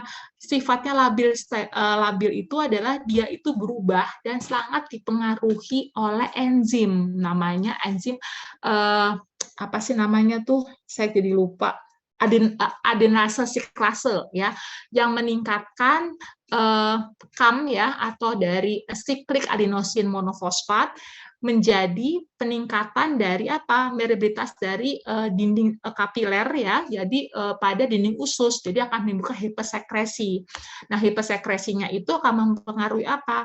Elektrolit kan pada apa? Natrium, pada kalium dan juga pada klorida juga seperti itu. Natrium, kalium, klorida sama HCO3 bikarbonatnya sendiri. Jadi itu yang mempengaruhi dari hipersekresi. Jadi pada yang disebut juga fibroklora masuk kemana? Ke labil toksiknya sendiri atau toksin ya, seperti itu. Karena ini sama pada E. coli sebenarnya sifatnya. Jadi ada beberapa E. coli yang sifatnya kalau di GH tuh banyak juga tuh dia tipe-tipe diare itu banyak nanti ya, seperti itu. Jadi akan kita lanjutkan ke nanti gastro ya. Nah, itu untuk fibrokolera. Nah, sekarang kita lanjut adalah ke Salmonella typhi. Untuk Salmonella typhi ini adalah disebabkan kenapa? Penyakitnya yaitu demam tifoid ya. Jangan salah penulisannya, kalian tuh kadang suka salah tuh kadang-kadang penulisannya. Jadi kalau yang nomor 2 ini itu kalau spesies ini kecil ya. Tapi kalau TP, kalau ada serotip, jadi TP itu bukan yang sini spesies, tapi spesies Salmonella itu adalah Salmonella enterica serotype TP. TP-nya itu besar ya, seperti ini. Jadi inilah cara penulisannya. Terus yang kedua adalah morfologinya. Morfologinya tetap ya batang gram negatif, dia bersifat juga gerak peritrik juga, sifatnya endofakultatif. Terus apa lagi kira-kira dia? Dia menghasilkan H2S ya. Antigennya adalah ada O, H dan juga K. Sudah tahu O, H, K itu apa? Ayo, pada dinding bakteri O apa? Ayo, pernah kan apa? Kalau O itu apa? Ada yang tahu? Aini? Ayo, ada yang tahu nggak? Siapa? Tahu? Mungkin dari Fatir. Tahu nggak O itu apa? Antigen O apa? Bentuk O atau apa aja? Kalau di bentuknya kan kalau bakteri kan bentuk ini nih, kotak gitu yang lonjong gitu kayak kapsul. Terus ada apa sih kalau Salmonella itu ada flagel-flagelnya tuh banyak tuh. Nah, kalau O itu apa? Di bagian apa O-nya? Bagian ini ada kan bagian badannya atau bagian kapsulnya atau bagian flagelnya? O, H, K. Iya, jadi somatik ya badannya. Kalau H itu berarti? Flagel berarti itu. Ya, terus baru ini kayaknya kapsulnya ya. Jadi harus tahu yang paling fluorensi yang mana ya kapsulnya seperti itu. Jadi itu harus tahu ya letak-letak bentuknya O, H dan K dia pada apa Salmonella ya. Jadi nanti kamu lihat morfologi dari si bakteri tersebut. Nah ini bentuknya nih kan ada bentuknya dia flagellitrik tuh banyak kan. Terus ini batang gram negatif. Kalau lihat dari mikroskop ini gambar ya karena bagus banget kalau gambar. Kalau realita nggak seperti ini. Terus yang kedua, ini adalah bentuk koloninya. Kalau kita tumbuhkan koloni di agar darah, gitu ya, atau koloni di media Merkonki, gitu ya, Merkonki. Jadi ini adalah bentuknya adalah seperti ini. Kalau E. coli warnanya laktos fermenter, kalau Salmonella dia non laktos fermenter. Terus kalau media khususnya apa nanti belajar ya? Media khususnya dengan media SS Salmonella Shigella pada menumbuhkan Salmonella enterica serotype TP. Nah, ini harus tahu ya bagaimana cara penulisannya saya berikan juga. Nah, di sini cara klinis sih deh. Kalau kamu sudah tahu klinisnya, penting tifoid itu bagaimana klinisnya. Yaitu pasti kan kalau ada yang bilang Salmonella typhi ada paratipi. Nah, itu lihat dari segi dari klinisnya dan juga dari pemeriksaannya sendiri. Dan non tipoidal Salmonella itu lebih ke arah gastroenteritis, misalkan pada sakit di bagian pencernaan, terus juga Salmonella itu juga bisa mengenai bagian UTI, ISK, bakteremia dan juga osteomyelitis. Dan kalian baca aja transmisinya bagaimana. Nah, sekarang untuk pemeriksaan laboratoriumnya, ini kalau sampel, ini menggunakan darah, ya, ada susum tulang, urin, bilasan lambung, itu bisa. Tapi kebanyakan kita menggunakan darah ya. atau urin seperti itu. Terus kulturnya dengan media selektif, dengan reaksi biokimianya, ada tes serologi. Nanti akan kita belajar tentang serologi, mungkin dokter patologi klinik juga menjelaskan juga ya dengan tes Widal yang kamu pernah cek mungkin pada waktu kamu demam gitu ya, sama tes Tubek ya. Kira-kira sama nggak Widal sama Tubek? Berbeda, kayak kalau Widal itu lebih ke arah titernya untuk mengetahui dari antigennya, dan kalau yang Tubek itu adalah sebenarnya adalah nama merek ya, sebenarnya antibodi, mendeteksi antibodi. O-nya yang diperiksa, somatiknya badannya si salmonella itu yang O9 dan O12. Nah, cara gini, jadi nanti kita langsung aja ya, nggak apa-apa deh, kultur darah sebaiknya nanti kita ajarin beberapa nanti, nggak ini ya, nggak ada ya, oke. Nih, kalau kultur darah sebaiknya itu adalah minggu pertama. Ya, minggu pertama, kalau urin itu kedua, dan juga feses itu sebenarnya kalau ada beberapa pasien yang salmonella itu udah diare juga, bisa kita ambil fesesnya, kita periksa itu pada minggu kedua dan minggu ketiga, seperti itu.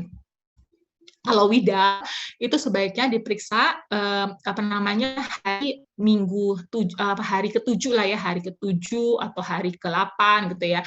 Tapi tidak boleh dilakukan hanya sekali. Jadi kita mengetahui namanya ada pemeriksaan serokonversinya gitu ya, penaikan titernya sendiri. Jadi sebenarnya Widal itu sudah tidak dianjurkan kembali karena kita daerah endemi kan, daerah endemi, terus kita juga sering ada mungkin juga makanan di daerah, jajan di misalkan di warung atau di mana, jadi memang nggak dianjurkan. Memang sebaiknya kita menggunakan pengecekan dari antibodi seperti Tubex. Nah, ini sudah diteliti juga oleh Prof. Gasem ini dari di Ponorogo, bahwa kalau untuk pemeriksaan Widal sebaiknya boleh dilakukan. Misalkan gini, minggu pertama kamu dirawat nih, misalkan, atau kamu lagi sakit ya, atau di rumah gitu, terus hari kelima atau hari ke-7 kamu cek, ternyata titer kamu itu adalah 1/320 ya, kita 320 ya. Terus ternyata besoknya lagi pas minggunya, misalkan minggu keduanya atau ketiganya, kamu cek lagi 2 kali pemeriksaan, atau minggu depannya deh kamu udah enakan, kamu cek lagi ternyata peningkatan titer 2 kalinya, misalkan 320 menjadi 640 gitu kan, nambah 2 kalinya. Wah, berarti ini bener nih, pasien ini adalah memang curiga kena demam tifoid. Nah, kalau 1 kali aja itu masih rancu gitu kan. Jadi maka diperlukan pemeriksaan 2 kali untuk mengetahui adik kuat kira-kira demam tifoid seperti itu. Nah, kalau serologi untuk antibodi ada beberapa tipe, ada tipe DOT, Tubex, sebenarnya IgM juga ya. Kalau ini hari kelima kita lakukan bisa. Nilai sensitivitasnya juga sangat tinggi kalau menggunakan TB-DOT, terus kalau Tubex itu sekitar 75-85, tapi spesifiknya baik dia untuk diagnostik dapat diberikan untuk pasien-pasien misalkan demam 5 hari, menyingkirkan diagnosa dengan DBD gitu ya, demam berdarah bisa dengan menggunakan Tubex seperti itu. Nah, oke, kalau terus antraks kita lanjut nanti ke zoonosis ya. Ya, sekarang ada pertanyaan nggak? Kita lanjut ke infeksi anaerob yang tidak membutuhkan oksigen. Ada pertanyaan? Apakah cukup jelas atau enggak? Masih bingung? Ya, ada pertanyaan nggak?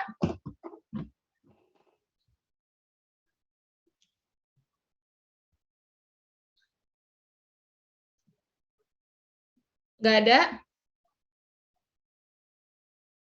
Ya gimana? Ada pertanyaan nggak? Izin Dok, Boleh. Mungkin nggak ada ya Dok ya? Nggak ada, ya udah kita lanjut ya. Baik, untuk infeksi bakteri anaerob sendiri itu sudah tadi ya, udah tahu ya, nggak membutuhkan oksigen. Nah, kita contohnya sekarang lebih ke tropis, ini Clostridium tetani, tetanus ya, terutama ya. Tetanus itulah penyakitnya, tapi adalah bakterinya adalah Clostridium tetani.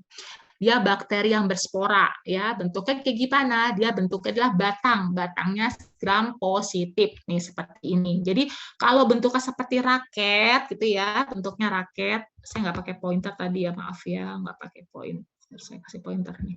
Nih, bentuknya raket seperti ini ya. Raket, terus dia itu ada di mana? Spora ya. Spora nih. Ini adalah bentuknya ada di terminal. ya. Jadi spora di terminal, dan dia sifatnya adalah spora itu kenapa berspora? Artinya spora itu adalah bervegetatif, dia bertahan hidup di daerah manapun, dia seperti itu. Dan dia lebih banyak temukan di mana? Di tanah, di debu, ya, terutama seperti itu, atau daerah-daerah mungkin yang tempat-tempat yang lembab seperti itu. Jadi dia flagelnya juga banyak, dia sifatnya berflagel peritrik, banyak banget itu flagel-flagelnya. Jadi dia geraknya sangat aktif, gerakan pada Clostridium tetani. Nah, di sini peranannya untuk antigen virulensinya dia bersifat neurotoksin, ya, neurotoksin, kena sarafnya, dan juga tetanus spasmik, jadi seperti itu. Jadi sifatnya untuk Clostridium tetani itu, toksinnya itu menyerang adalah saraf, ya, saraf, terutama pada saraf-saraf pusat seperti itu, mengakibatkan dia spasme di bagian otot-ototnya. Dan di sini lebih kita sebaiknya memang lebih protek terhadap tetanus. Oleh karena itu sejak lahir kan kita harus diberikan namanya DPT kan, untuk mencegah adanya tetanus, penyakit difteri, pertusis, tetanus harus diprotek. Gunanya adalah mencegah adanya Clostridium tetani, seperti itu. Yang ditakutkan apa? Toksinnya, bukan bakterinya.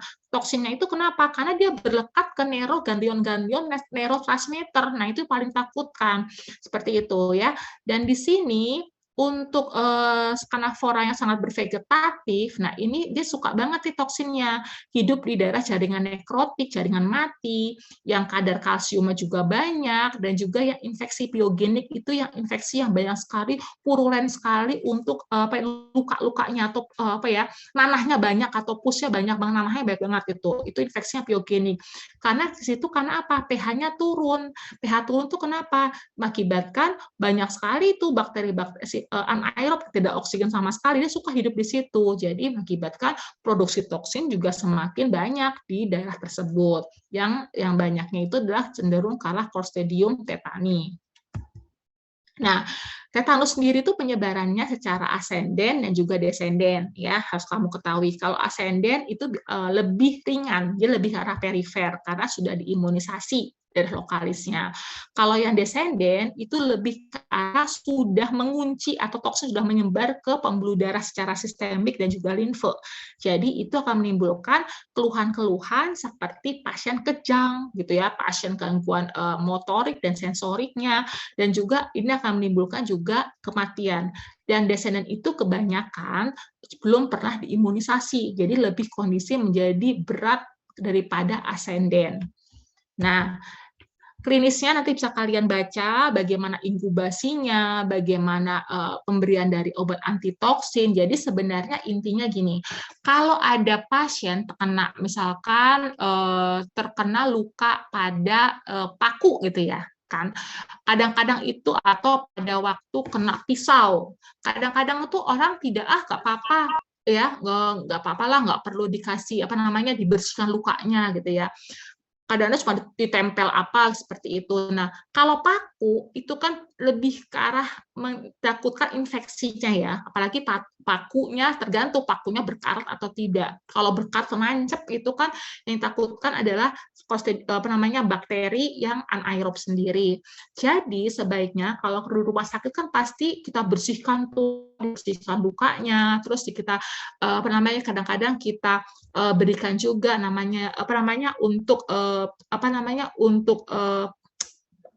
untuk tetanus TT-nya, tetanus toksoid TT-nya ya, tetanus toksoidnya, dan juga kadang-kadang kita diberikan ATS juga seperti itu.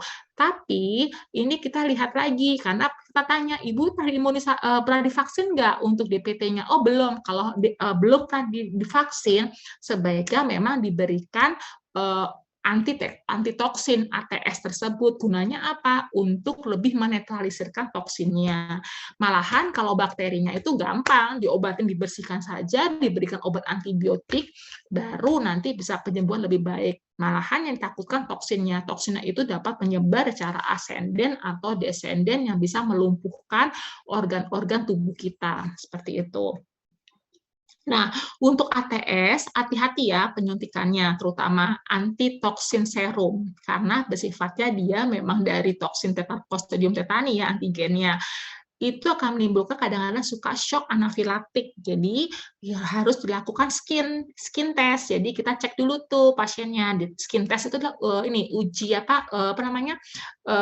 Uji kulit ya. Jadi kita alerginya. Kira-kira pasien itu alergi apa enggak? Kalau alerginya aman, baru kita suntik ATS-nya. Karena beberapa ada yang langsung disuntik tiba-tiba shock, sesak nafas, nggak bisa kok kayak tambah dia keringan seperti itu. Jadi itu yang perlu kita perhatikan untuk penyuntikan untuk yang pemberian antitoksin.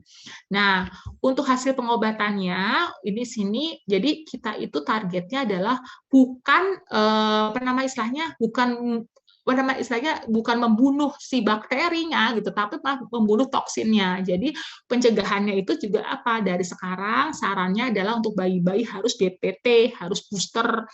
Penanganan khusus juga ya, lukanya itu juga harus baik seperti itu, tidak boleh yang sembarang membersihkan, harus benar-benar harus dibersihkan dengan baik, dan juga pemberian antitoksin. Dan sebenarnya kalau antibiotik itu gunanya adalah membunuhnya bakteri Clostridium saja, tapi bukan membunuh toksinnya. Ingat ya, bukan membunuh toksinnya, tapi adalah kalau membunuh toksin berarti antitoksin seperti itu. ATS. Nah, ini kalau untuk antitoksin bisa juga dapat ilmiahnya diberikan adalah imunoglobulin ya, seperti itu, menetralkan toksin. Ini tindakan mutlak, jadi nggak boleh lewat kalau juga ada pasien itu curiga ke arah Clostridium tetani. Ini jenis-jenisnya, ada yang bentuk seperti ini, adalah namanya opsitotonus. Ini bentuknya ini adalah seperti kaku ya di seluruh bagian badannya. Pasien-pasien tetanus, ini ada resus obdosus, kelopak matanya itu nggak bisa membuka, cuma setengah aja pada pasien tetanus, dan kadang-kadang suka kejang, kadang-kadang suka trismus juga pada daerah mulutnya. Nah ini, jadi sebenarnya kalau kultur untuk Clostridium tetani ini sebenarnya tidak terlalu signifikan ya, jadi yang penting adalah walaupun dilakukan kultur, nggak apa-apa, tapi istilahnya pasti hasilnya kadang-kadang suka negatif gitu ya, kadang-kadang kultur positif tidak menunjukkan adanya toksin, ya. Kultur positif maksudnya ditemukan penderita cukup kebal, jadi kadang-kadang itu boleh lakukan kultur, boleh. Kadang-kadang dokter itu boleh kultur apa namanya, tapi asalkan jangan menunggu kultur, karena kultur itu lama banget, 5 hari kan, jadi kita langsung aja kejar ATS-nya, antitoksinnya. Ya, sambil kita menunggu hasil tersebut. Lalu kalau hasil Clostridium tetani boleh nggak dok? Habis ATS kita berikan antibiotik sambil menunggu, boleh, asalkan sebelum kultur jangan diberikan antibiotik dulu, terus baru nanti kita pengambilan sampelnya baru lakukan kasih antibiotik, boleh, namanya terapi empirik seperti itu. Jadi diberikan antibiotik sebelum hasil mikrobiologi itu keluar. Ya, seperti itu ya. Ini untuk yang infeksi bakteri aerob dan anaerob. Kira-kira ada ini pertanyaan sebelum kita lanjut ke zoonosis? Banyak ya? Ada pertanyaan sebelum kita lanjut ke zoonosis? Gimana, mau langsung atau enggak? Ya cukup dok. Cukup. Pada ngantuk apa enggak? Ini. Ya udah, kita satu lagi ya. Sebentar lagi kok. Ini zoonosis nggak terlalu banyak ya. Mudah-mudahan cepat. Baik, kita lanjut sekarang ke zoonosis. Oke, kita lanjut zoonosis itu. Ya. Untuk zoonosis di sini nggak terlalu banyak, saya hanya membahas beberapa saja ya, dari antraks, leptospirosis, dan juga brucella ya, brucellosis seperti itu. Yang sangat familiar di Indonesia adalah antraks ya, dan juga leptospirosis. Kalau brucellosis itu adalah beberapa endemi yang ada di daerah Amerika, daerah Afrika gitu ya, paling sering. Oke, sudah tahu, kalian baca saja definisi dari zoonosis itu apa sih sebenarnya, ada di sini, nggak perlu saya baca ya, kan sudah besar, jadi tinggal kalian literatur saja. Nah, di sini intinya adalah kalau zoonosis sendiri itu adalah dapatnya dari mana? Dia merupakan suatu dapat dari hewan yang ditularkan ke manusia, yaitu dari makanan ya, dan juga dari binatangnya sendiri, terus gitu ya, dari arthropodanya juga, atau bisa juga kontak langsung dari skinnya seperti itu. Nah, cara penularannya itu dari gigitan, dari cakaran. Jadi kadang-kadang kita suka tuh dicakar, muka kita lesi. Nah, itu bisa tuh. Makanya hati-hati ya kalau melihara. Nah, nanti mungkin kalian juga belajar mengenai rabies, kan ada virus-virus juga, zoonosis ya, seperti itu. Nanti bagiannya virus. Nah, ada kontak erat, insur darah, ada saliva, urin, feses, ada makanan yang tidak diolah dengan baik, itu juga mempengaruhi juga. Jadi, makanan mentah itu juga seperti kalau makanan kita nggak matang, kita dapatnya pada, apalagi kalau musim Idul Adha ya, gitu ya, takutnya antraks kan, makanya kalau sebelum Idul Adha biasanya si hewan-hewan itu kita lakukan ngambil sampel, kita swab tuh bagian tenggoroknya ya, kita lihat apakah sama hidungnya gitu, disuap juga untuk biar insya Allah Idul Adha-nya juga lancar ya pada waktu makan kambing atau makan sapi, jadi kan lebih baik gitu ya, jadi harus lakukan screening oleh dokter hewan. Nah, bakteri penyebab zoonosis itu adalah Bacillus anthrax, ada Brucella, ada Leptospirosis, pembahasnya cuma 3 saja, nggak terlalu banyak. Dan di sini kalau anthrax, bedanya dengan Clostridium ya, kalau anthrax itu berarti dia masih bersifatnya dia aerob ya, kalau yang Clostridium kan anaerob. Tapi dia batangnya gram positif, seperti ini ya, gram positif bentuknya spora. Nah, sporanya itu di sentral deh, spora di tengah-tengah nih, ini sporanya nih. Sporanya dia bentuknya seperti bambu gitu ya, di dalam bambu, jadi sentral dan dia bersifatnya adalah bersifat aerob ya, seperti itu. Nah, ini sebenarnya antraks itu memang ditakutkan ya sebagai bahan bioterorisme juga. Jadi kadang-kadang salah gunakan, kadang-kadang kita bakterinya bisa untuk kejahatan, kadang seperti itu kalau perang biologis. Tapi mudah-mudahan makanya ada biosecurity-nya harus kuat lagi di bioterorismenya. Nah, untuk patogenesisnya nanti kalian juga bisa baca. Jadi di sini ada port de entry-nya itu dari mana saja? Dari seperti ini deh, dari spora, ada inhalasi. Inhalasi terhirup nih sporanya di udara, kita masuk, jadinya apa? Jadi batuk-batuk deh pasiennya. Pasien batuk-batuk, sesak nafas yang disebut juga dengan penyakit namanya wool quarter disease ya, inhalasi spora. Ada juga dari luka dan gigitan. Jadi ini masuk nih, kadang-kadang kita kena nih dari nyamuk, kita ada luka gitu kan, ya udah, jadi kena ke bagian kulit, jadi pasiennya demam, kadang-kadang rasa pusing, ya, rasa mual, seperti itu kalau antraks. Ada juga karena dari makanannya yang terinfeksi, misalkan dari antraks sendiri, terus dia tidak dimasak dengan baik, gitu ya, mengakibatkan perutnya sakit dan diare. Inilah gejala-gejala. Jadi ada beberapa, ada gastrointestinal kena, bagian daerah area kulitnya juga kena, dan juga mengenai bagian inhalasi bagian paru-parunya. Nah, ini proses transmisinya ya sudah diterangkan bisa dari kulit, dari ingestion, inhalasi. Jadi ini dari spora ujungnya. Jadi spora itu dapat terhirup dari makanan, dari kulit juga mengenainya. Nah, di sini dari water sorter disease itu sendiri, ini adalah yang paling berat kondisinya karena dia mengenai jaringan dari limfa dan limfatik dan juga limfa di mediastinum, karena produksi toksinnya. Nah, saya terangkan lagi. Di antraks itu kan kita mempunyai sifat toksinnya itu sangat virulensi ya. Toksinnya itu dia ada 3. Dia toksinnya itu ada yang sebagai proteksi antigen, ada letal antigen dan edema antigen, seperti itu ya. Nah, ini toksinianya, edema toksin, letal toksin, dan juga ada toksinnya sendiri.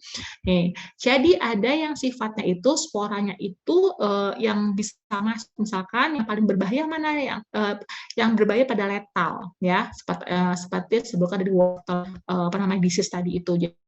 Karena sifatnya vegetatif, dia akan menimbulkan ada proses inflamasi atau peradangan. Jadi semuanya dari sitoproinflamasi akan mengalami peningkatan, akan menimbulkan shock. Ini adalah pada letal toksin.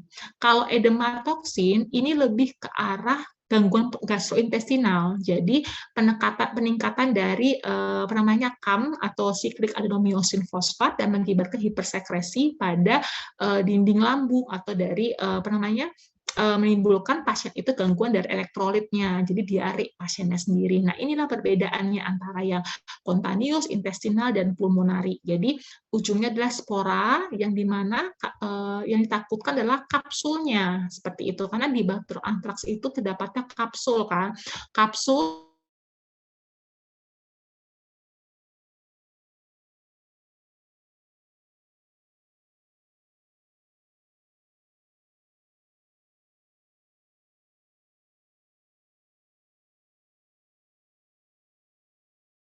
adalah menimbulkan shock dan juga kematian. Nah, ini tadi ada ya, yang sudah saya terangkan, tadi sudah sifatnya di bakteri antraks itu, dindingnya itu mempunyai kapsul asam mikloglutamid ya, sebagai antifagositik dan juga terdapat di plasmid, seperti itu. Kalau yang tidak virulensi, itu adalah tidak berkapsul, ya aman, tidak berfagosit. Tapi fagosit tadi kalau yang ada kapsulnya, inilah yang mengakibatkan virulensi, mengakibatkan dari exotoksin tersebut. Nah, toksin antraksnya 3, proteinnya dia ada exotoksin itu mempunyai virulensinya juga, ada tipenya 3 protein, ada proteksi antigen, ada edema factor, dan juga lethal factor.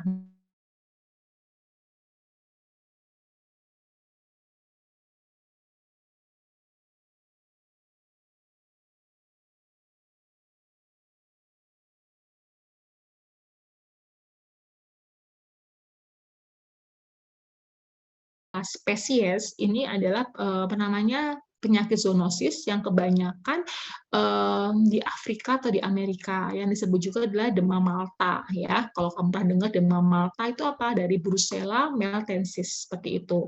Ada abortus dan juga Swiss-nya seperti ini. Jadi bentuknya seperti apa? Ini adalah bentuknya adalah batang pendek dia, batang pendek gram negatif, tidak berspora, tidak bergerak, tapi bersifatnya fakultatif aerob ya, seperti ini Brucella spesies. Dan ini bentuk dari bisa kalian baca, ada reservoirnya untuk Brucella itu seperti ini. Terus ini adalah tipe penularannya, jadi kebanyakan penularannya itu malahan dari binatang-binatang yang lain juga. Jadi dari proses dari magnetization itu adalah penelanan, terus dari juga mineral juga. Jadi kebanyakan dari binatang-binatang juga yang dapat menimbulkan gejala-gejala pada manusia sendiri ya. Jadi kebanyakan itu adalah ini karena yang paling Malta fever, pasiennya itu demam, terus dia ada rasa mual juga, rasa pusing, dia akan menimbulkan kematian. Ini adalah pada Brucella meltensis. Nah, ini adalah tipe-tipenya, ada demam ya, brucellosis akut, ada subakut, infeksi laten, dan kronis. Bisa kalian baca. Jadi kalau akut ini lebih ke arah demamnya itu bergelombang atau naik turun ya. 4-30 hari, demam tidak teratur, nyari sendi, keringat, kadang suka menggigil. Kalau subakut juga sama kayak akut, tapi dilakukan pengerjaan dengan menggunakan kultur darah, tapi jarang positif dia, lebih ke arah antibodinya positif ya. Laten, pemeriksaannya cara laten itu berarti kan serologi positif tapi nggak ada gejala klinis. Kalau infeksi kronis berarti bakteriumnya negatif kan, terus Brucellanya tes antibodinya tes positif dan ada penyakit penyerta tapi bertahun-tahun kalau yang kronis. Nah, sekarang kita lanjut adalah leptospirosis ya.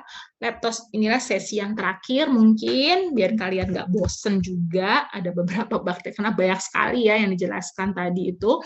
Jadi leptospirosis itu penyakit yang sering ya, sering di tropis kita, negara Indonesia, terutama pada musim hujan, bulan Januari dan Februari ya.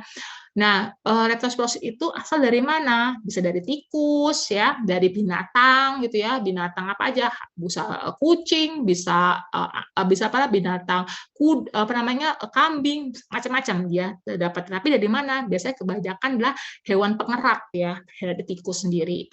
Dan dia memiliki spesiesnya yang patogen leptospirosis itu adalah namanya Leptospira introgran. Kalau non patogen adalah apa? Brifexa. Ya, secara serologi, secara serovariannya itu yang paling banyak adalah yang intrograns, yang non patogennya itu adalah yang Brifexa. Nah, Ini untuk serogroup ini, mungkin kamu bingung ya, serogroup, serovar, ini pengelompokan saja deh. Ini tabel ini untuk yang patogen, leptospira yang patogen, yang leptospirosis enterogram ya. Ini ada serogroup yang enterohemoragik. Ya, tipenya ini istilah ya, ada hemodemal, ada automalis, ada perogenes, bataviae, ini letak-letaknya, istilah-istilah, ada javanica gitu ya. Dan ini jadi varian itu seperti varian kayak misalkan omikron, delta gitu, kelompokan gitu. Kalau grup itu grup-grupnya gitu kan ya. Nah, enterohemoragik ini disebut juga paling sering mungkin dari leptospira itu adalah penyakit well ya, well disease ya, penyakit yang kuning itu disebut juga disebabkan oleh leptosporosis, sitrohemoragik seperti itu. Nih, ini sebabkan. Kalau yang ini ada macam-macam, mungkin ada tipe-tipenya adalah untuk serogroup yang lain. Nah, di sini tipe-tipe untuk yang leptospira, contohnya ini yang patogen ya, contohnya gini. Jadi kalau yang tahun 1026 itu ditemukan, itu leptospirosis yang enterogram ini kan serogrupnya Batavia ya, temukan di Batavia. Variannya itu di Batavia adanya, dan strain variasinya itu adalah variannya itu Swartz dan sumber dari manusia, negara Indonesia. Ini adalah sumber-sumber referensi yang ada ditemukan namanya si hostnya itu adalah di Indonesia. Sampai tahun 1048 ada juga yang terakhir itu di Semarang, sumber dari tikus ya, kebanyakan juga manusia, tapi ini nggak tahu manusia itu tertular nggak dari hewan tersebut atau dia terinfeksi nggak dari hewan tersebut ya. Jadi itu karena ini cuma sumbernya ada dari manusia. Nah, sekarang kita membahas masalah morfologi leptospira. Leptospira ini spesies ini adalah golongan dari golongan Spiroetales ya, bentuknya spiral ya. Dia merupakan gram negatif, tapi bentuknya bengkok. Beda lagi nih bentuknya, bukan seperti kayak fibrokolera, batang koma gitu ya. Dia bentuknya seperti ada huruf pancingan atau pancingan gini ya, bentuknya spiral, dia spiral nih. Nah, bersifatnya adalah aerob obligat. Dan di sini dilihatnya menggunakan yang paling baik adalah dengan menggunakan mikroskop yang namanya dark field, yang elektron, yang gelap, medan gelap. Jadi gelap. Jadi kalau bentuknya itu dark field yang gelap.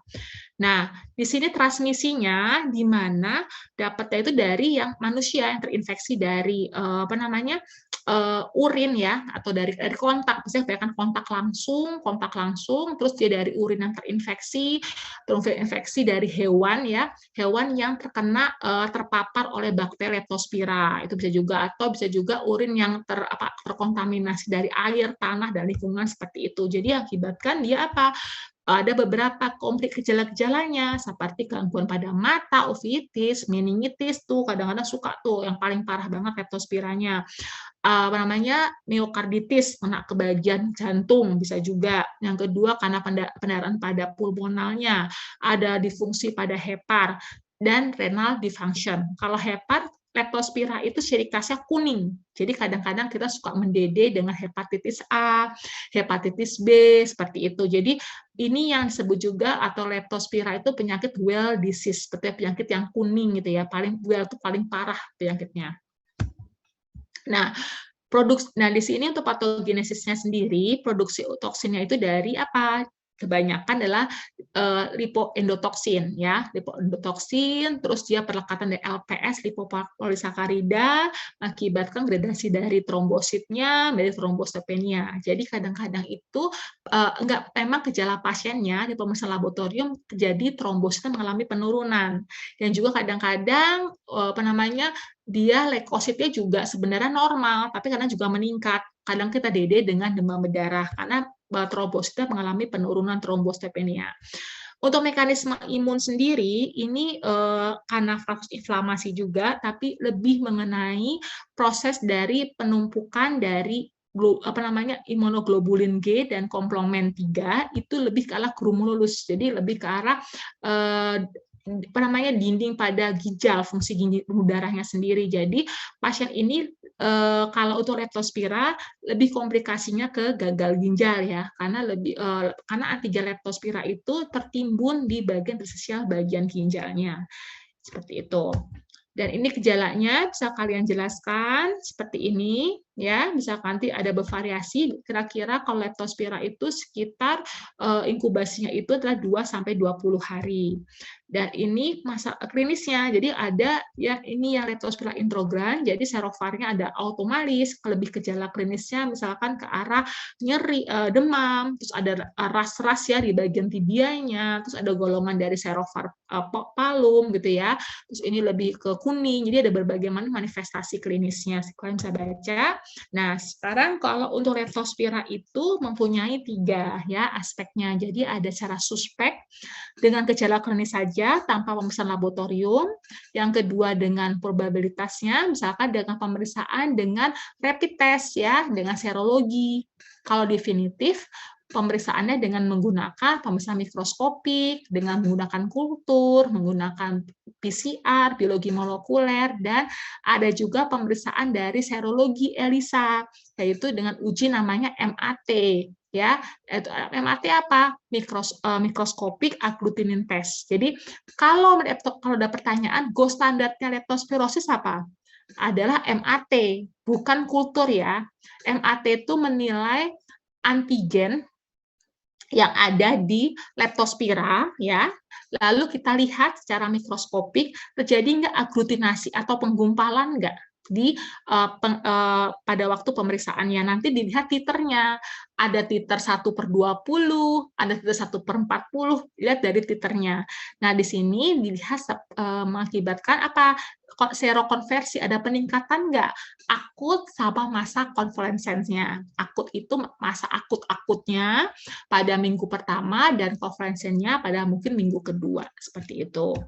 Dan untuk leptospirosis juga kita dapat lakukan pengecekan juga minggu pertama lebih banyak di dalam darah dan minggu kedua itu dalam urin atau di cairan otak. Kenapa sih cairan otak diambil? Iya, kebanyakan pasien-pasien yang pada leptospirosis yang kondisi berat akan menimbulkan meningitis, jadi perlu diambil LCS-nya. Kira-kira disebabkan karena leptospirosis atau penyakit yang lain. Nah, di sini ada beberapa, jadi kalau inkubasinya kan 2 sampai 20 hari.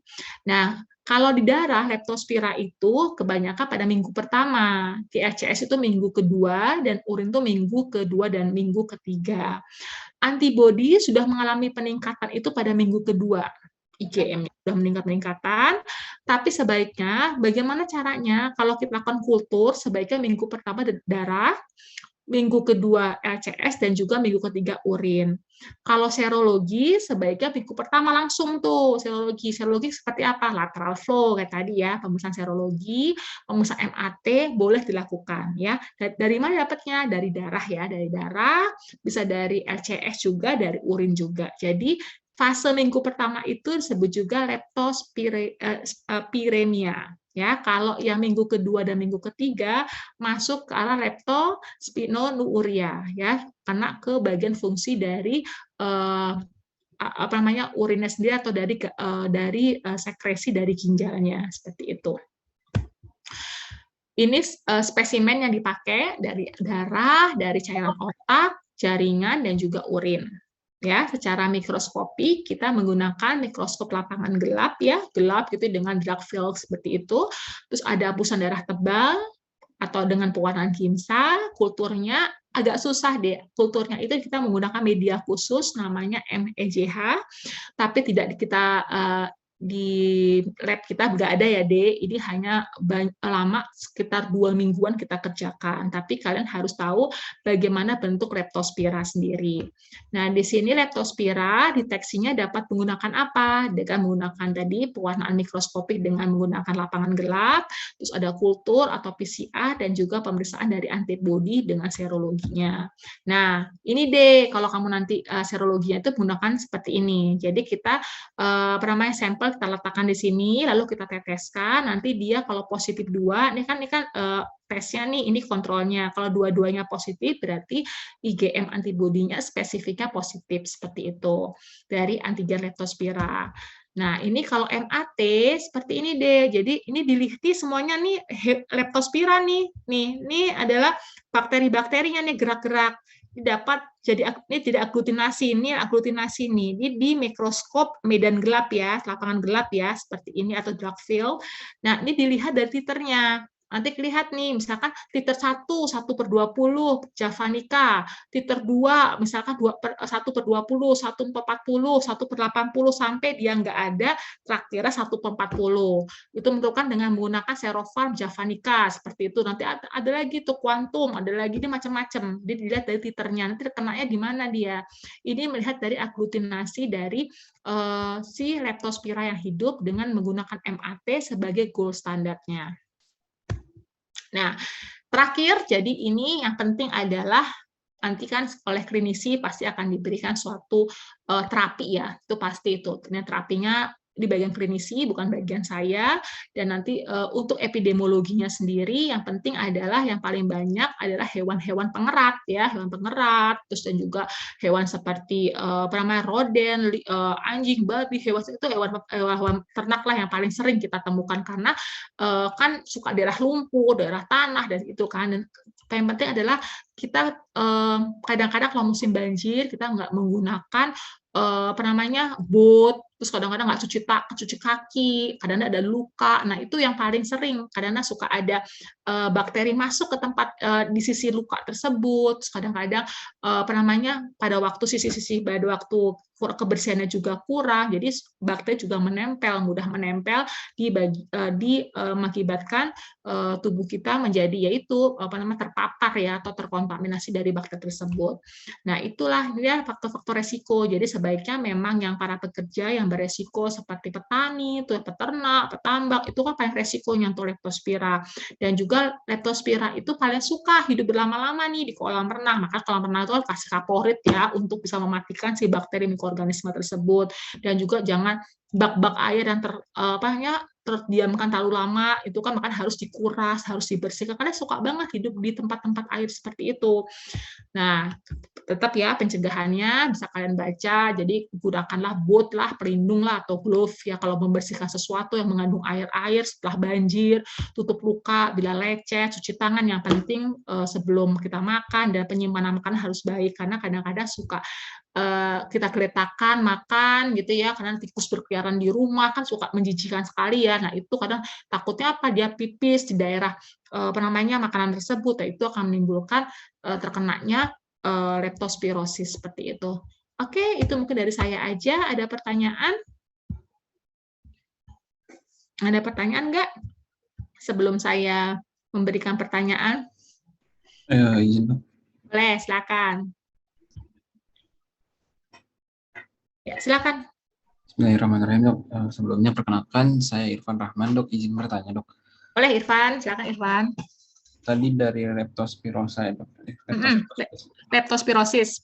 Ya, dokter menjelaskan bahwasannya itu bisa disebabkan oleh hewan peliharaan atau ada hewan yang di rumah seperti tikus ya, Dok? Iya, tikus satu. Apakah dari tikus ini, tadi saya baca kalau nggak salah dari urinnya ya, Dok, dari urin. Nah, itu bisa ditularkannya atau bisa melalui urinnya itu gimana ya, Dok? Maksudnya kan tadi kan melalui darah ya, Dok. Kalau misalkan terkena mata itu apakah bisa juga, Dok? Ya. Ke manusianya juga. Terus selain dari tikus, kira-kira apa lagi, Dok, dari contohnya, Dok? Oke, saya jawab ya, Irfan ya. Ya, baik. Irfan, jadi gini. Jadi kan sebenarnya transmisi penularannya leptospirosis itu sendiri itu merupakan dari kontak langsung, tangan, kontak atau tangan atau kaki gitu ya, atau ada luka, daerah area-area yang luka gitu ya, seperti itu ya. Itu kontak, dia sebenarnya kontak. Nah, kontaknya itu dari mana? Dari urin yang terinfeksi dari hewan. Jadi gini, kadang-kadang kita kan gini, contohnya gen kabu gampang ya. Jadi kan air, kita kan nggak tahu tuh air ya, air got atau air banjir gitu ya.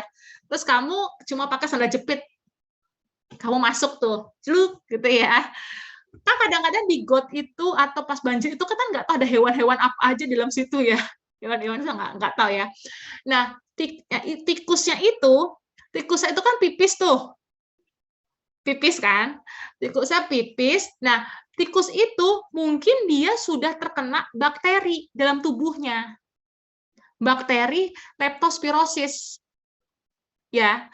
Dan pipis pas dia buang pipisnya, ya pasti kan bakteri itu kan keluar kan ke kemana, ke air tersebut kan, ke air. Nah itu namanya dia urin yang terinfeksi hewan yang terkena bakteri atau pembawa bakteri leptospirosis, seperti itu.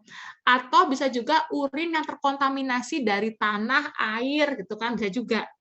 Pokoknya seperti itu. Jadi contoh gini, kenapa kok bisa ya dok ya? Bisa. Contohnya gini, kalau kamu nginjek tanah, makanya kalau orang bilang kalau karena masih kecil jangan main tanah yang basah-basah gitu kan, pakai sandal gitu kan ya, sebelum pakai sandal cuci dulu kakinya, takutnya ada cacing, ada hewan gitu ya, takutnya ada bakteri gitu ya. Nah itu gunanya. Jadi itu di tanah itu mereka senang tuh, apalagi tanah yang basah gitu ya, suka tuh.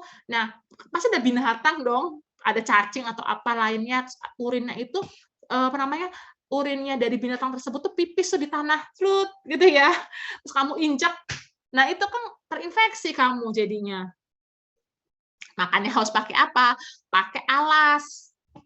Nah, kalau nggak pakai alas ya pasti mudah, apalagi ada luka di telapak kaki gitu ya, atau kamu lagi bersihin tanah, atau lagi kalau musim banjir kan pasti kamu bersihin rumah atau nggak pakai sarung tangan, ya dia mudah itu masuklah dia bakteri nempel, terus tiba-tiba kamu ngucek-ngucek mata tuh, ngucek, udah itu penetrasi bakterinya ke mana? Ke mata kan. Seperti itu. Terus tiba-tiba kamu terus kamu kadang-kadang ngucek-ngucek hidung, masuk tuh, celuk, masuk. Seperti itu. Terus kadang-kadang kamu udah langsung makan aja, ke pencernaan bisa juga gitu. Nah, selain tikus, memang paling sering itu tikus. Paling tikus. Jadi tuh kalau endemik epidemiologi yang paling banyak itu hewan yang pengerat. Ada nggak hewan? Ada, kucing bisa. Kucing kan makan itu kan, tikus kadang-kadang kan suka main sama tikus, nah itu dia kena lukanya kan di tikus tersebut. Nah kita main tuh, makanya kalau bisa punya kucing dihatiin dulu tuh, dibersihin dulu kan, biar dia nggak terpapar. Kucingnya tuh kena tuh darahnya. Terus kamu main nih, gitu main, terus kamu lupa cuci tangan, udah kena. Jadi pembawa dia. Si tikus itu kucing gigit tikus, terus kucingnya main sama kamu, udah. Hewan apa lagi? Bisa anjing, bisa juga. Terus bisa juga mungkin kambing, bisa juga. Seperti itu. Walaupun kambing nggak suka makan ini ya, tikus ya, kadang-kadang suka main atau apa, kadang-kadang suka yang hewan-hewan, kadang-kadang. Nah, kitanya itu kadang-kadang ya suka, apalagi ya para petani, peternak itu kan suka sembrono ya, maksudnya langsung aja dia nggak cuci tangan langsung makan. Nah seperti itu tuh paling sering, seperti itu gejala-gejala tumbuh leptospira. Makanya kalau bulan Januari Februari musim hujan banyak, banjir juga banyak, apalagi kalau ada banjir rob. Nah, banjir rob itu pasti banyak banget tuh pasien-pasien demam, sakit ngilu di bagian kaki, terus tiba-tiba kok rasanya kayak ini ya, kuning semuanya badannya ya, itu udah parah tuh kalau udah kuning, apalagi kena skleranya ikterik seperti itu pasti udah parah banget, udah leptospirosis, sudah jelas banget, tapi kita perlu mendede dengan hepatitis mungkin, karena makanya kita perlu ini, rumahnya daerah banjir nggak? Pak, kemarin itu kebanjiran? Iya dok, kebanjiran. Makanya kalau ada bapak atau apa, pekerjaannya apa? Kalau anamnesis pekerjaannya apa? Terus dia rumah terakhir ada kebanjiran atau tidak? Seperti itu. Jadi harus ditanyakan lagi, ya seperti itu ya, Irfan. Sudah jelas belum? Iya dok, sudah jelas. Izin bertanya lagi dok. Oke, boleh. Leptospirosis ini bisa menyebabkan kematian atau tidak ya dok? Soalnya waktu itu saya pas lagi SMA ada kakaknya itu dia meninggal kebetulan, almarhum, karena saya tahunya juga karena tikus gitu. Dia ngomong, guru saya sih hanya nyeritain ceritanya kalau misalkan lagi banjir katanya banyak tikus di rumahnya, mungkin dari kencing tikus kemudian terkena mata kalau nggak salah. Habis itu dia juga nggak tahu kalau misalkan mungkin nggak tahu gejalanya seperti itu ya dok. Jadi kayak dibiarkan lama sehingga waktu udah parah baru dirawat dan akhirnya meninggal seperti itu, Dok. Apakah bisa meninggal, Dok? Ya, bisa meninggal, bisa meninggal. Satu, pasien dengan namanya sifat tahan asam dari Mycobacterium species. Ada yang bisa jawab? Struktur sel yang menyebabkan sifat dari tahan asam dari Mycobacterium species, tahu apa aja? Yuk, ini deh, saya kasih clue-nya. A, adanya membran sitoplasma. B, adanya lapisan dari lipopolisakarida. C, adanya lapisan asam mikolat. Dan D, lapisan peptidoglikannya yang tebal. Kira-kira apa jawabannya? A, B, C, D. Ada yang tahu? Mungkin dari Rehan. Ayo Rehan. Ada yang tahu nggak struktur selnya dari Mycobacterium species? Izin menjawab, Dok. Boleh. Jadi yang menyebabkan gram positif ya, Dok? Bukan. Apa tadi? Bukan. Ayo, bukan. Ini struktur sel apakah yang menyebabkan sifat tahan asam dari Mycobacterium species? Apa? Tadi kan A. Yang asam mikolit bukan sih, Dok? Ya, pinter. Asam mikolit. Berarti kamu nggak ngerti ya. Nggak tidur ya. Oke. Yang kedua sekarang. Nih, seorang laki-laki berusia 40 tahun mengeluh demam 4 hari, ya, 2 hari dengan demam, timbul sesak nafas dan batuk. Dan batuknya itu berdahak D, berdahak, kental, dan agak kehijauan. Tidak ada keluarga yang menderita penyakit sebelumnya. Dan pasiennya itu diduga adanya infeksi saluran pernafasan bawah. Nah, apakah kamu menyarankan si pasien tersebut, kira-kira spesimen yang paling tepat yang digunakan pemeriksaan mikrobiologi dalam menegakkan diagnosis apa? Tahu? Dari Aufa? Apa tadi? Ayo. Ayo. Apa? Kira-kira di keluhannya pasiennya itu ada batuk kan, terus ada batuk usia 40 tahun, ada demam 4 hari, terus ada juga sesak nafas. Nah, kamu sebagai dokternya menyarankan ke pasiennya itu spesimennya paling tepat dalam misalnya mikrobiologi apa? Pak? Dok, sewaktu pagi. Spesimennya apa berarti? Sampelnya apa? Dari sampelnya? Swab nasofaring, nasal, darah, atau sputum? Sputum ya, Dok. Iya, sputum. Maksudnya takut-takut, sputum ya. Oke, Iya. kalau tanya nanti sputumnya berapa kali? Sewaktu sama pagi. Ya, pintar Aufa ya. Oke, Ya. berarti kamu nggak tidur ya, Aufa ya. Ya, sekarang tanya ini, saya tanyakan lagi. Bakteri yang berikut ini yang bersifat mikroariofilik, ada yang tahu nggak? Mikroariofilik. Kalau nggak tidur Mutiara, ayo. Ariofilik ada Lactobacillus, ada Streptococcus, ada Bacillus anthrax, atau Campylobacter jejuni. Yang mikroariofilik. Mikroariofilik berarti tidak membutuhkan oksigen. Membutuhkan oksigennya rendah, tekan oksigennya rendah. Apa? Lactobacillus, ada Streptococcus, ya, ada Bacillus anthrax, ada Clostridium, tetani, asma, Campylobacter jejuni. Yang benar yang mana? Ayo, siapa nih yang ini nih? Saya tunjuk. Mutiara, apa? Sebentar ya, Dok. Kenapa? Katakan dulu. Ada yang tahu nggak? Tadi yang saya terangkan mikroariofilik yang tekanan oksigennya rendah. Zindok Helicobacter bukan, Dok? Ya, pinter Vicky. Campylobacter ya.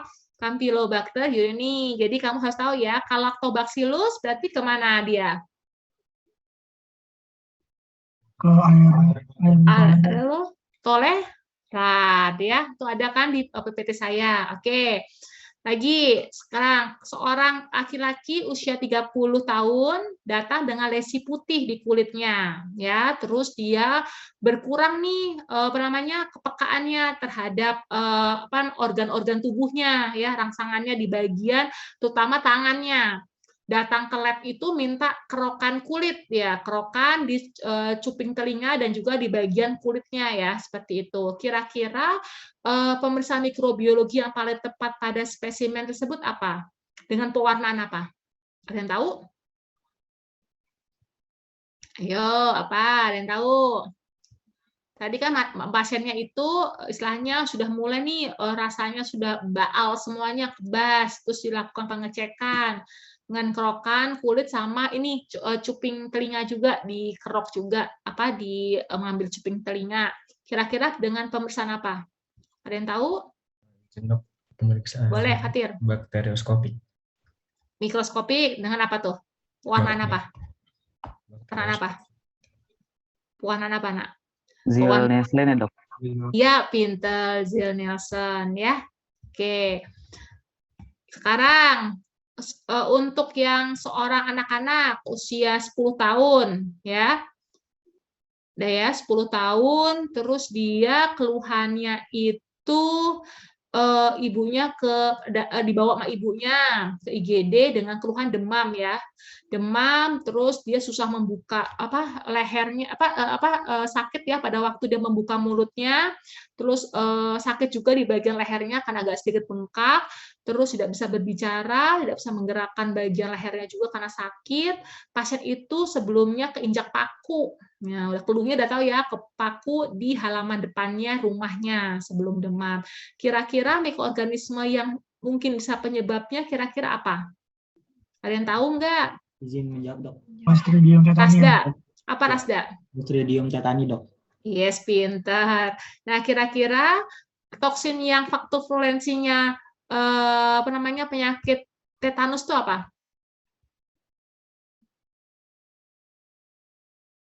Faktor virulensinya untuk faktor toksinnya, apakah toksin yang menjadi faktor virulensi dari bakteri penyakit tetanus apa? Oranya ya, Dok? Apa?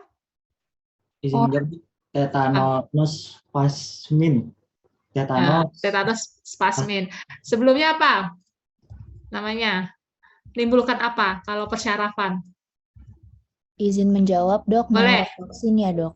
Ya, pinter, neurotoksin ya. Oke, sekarang yang terakhir. Gold standard pada leptospirosis apa? Ada yang tahu? Sherina? Bilkis, ada yang tahu? Gold standard leptospirosis, pemeriksaannya apa? Itu pasti nanti keluar tuh. Apa? Jawab MAT. Ya. Iya, MAT singkatannya apa, Rehan? Lupa, Dok. Tanya, Dok. Apa? Microscopic agglutination apa? Tes ya, seperti itu ya. Oke, jadi itu ya, nanti insya Allah soal itu akan keluar, mudah-mudahan keluar ya pada waktu ujian nanti untuk ujian CBT-nya untuk bakteri aerob anaerob dan juga zoonosis ya. Ada pertanyaan sebelumnya? Sebelum kita kelar? Apakah sudah jelas atau enggak jelas? Masih bingung? Walaupun mikro agak complicated ya, banyak banget yang perlu diinikan. Mudah-mudahan kalian bisa senang dengan mikro, walaupun kadang-kadang ya gitulah lupa setelah jadi dokter. Tapi insya Allah kalau misalkan kalian tahu, intinya adalah mikro itu adalah kalian tahu bentuk morfologinya saja dan spesies bakteri spesiesnya penyebabnya. Karena untuk pengobatan kalian nanti itu pengobat pelaksananya untuk antibiotik, antiviral dan juga anti jamur. Seperti itu. Gimana, ada pertanyaan? Yang lain? Izin Dok, dari saya cukup, Dok. Cukup ya. Baik, kalau kayak gitu. Alhamdulillah sudah selesai ya untuk kuliah hari ini. Kamu bisa istirahat lagi karena sudah dari pagi ya kalian kuliah online. Sebenarnya saya mau offline tapi nggak apa-apa ya, online saja ya. Mudah-mudahan kalian bisa nanti siang ada kuliah. PBL apa CSL nih kalian? PBL ya? PBL ya siang ya. Ya udah. Baik, itu aja mungkin dari saya. Kita akhiri dengan hamdalah. Alhamdulillahirabbil alamin. Doa batul majelis. Subhanakallahumma wa bihamdika asyhadu alla ilaha illa anta astaghfiruka wa atubu ilaik. Ya, assalamualaikum warahmatullahi wabarakatuh. Ya, sehat-sehat terus ya, Nak ya. Assalamualaikum. Waalaikumsalam dok. Terima kasih dok. warahmatullahi wabarakatuh. Terima kasih banyak, Dok. Sehat Sama-sama. selalu, banyak, Dok. Dok. Ya,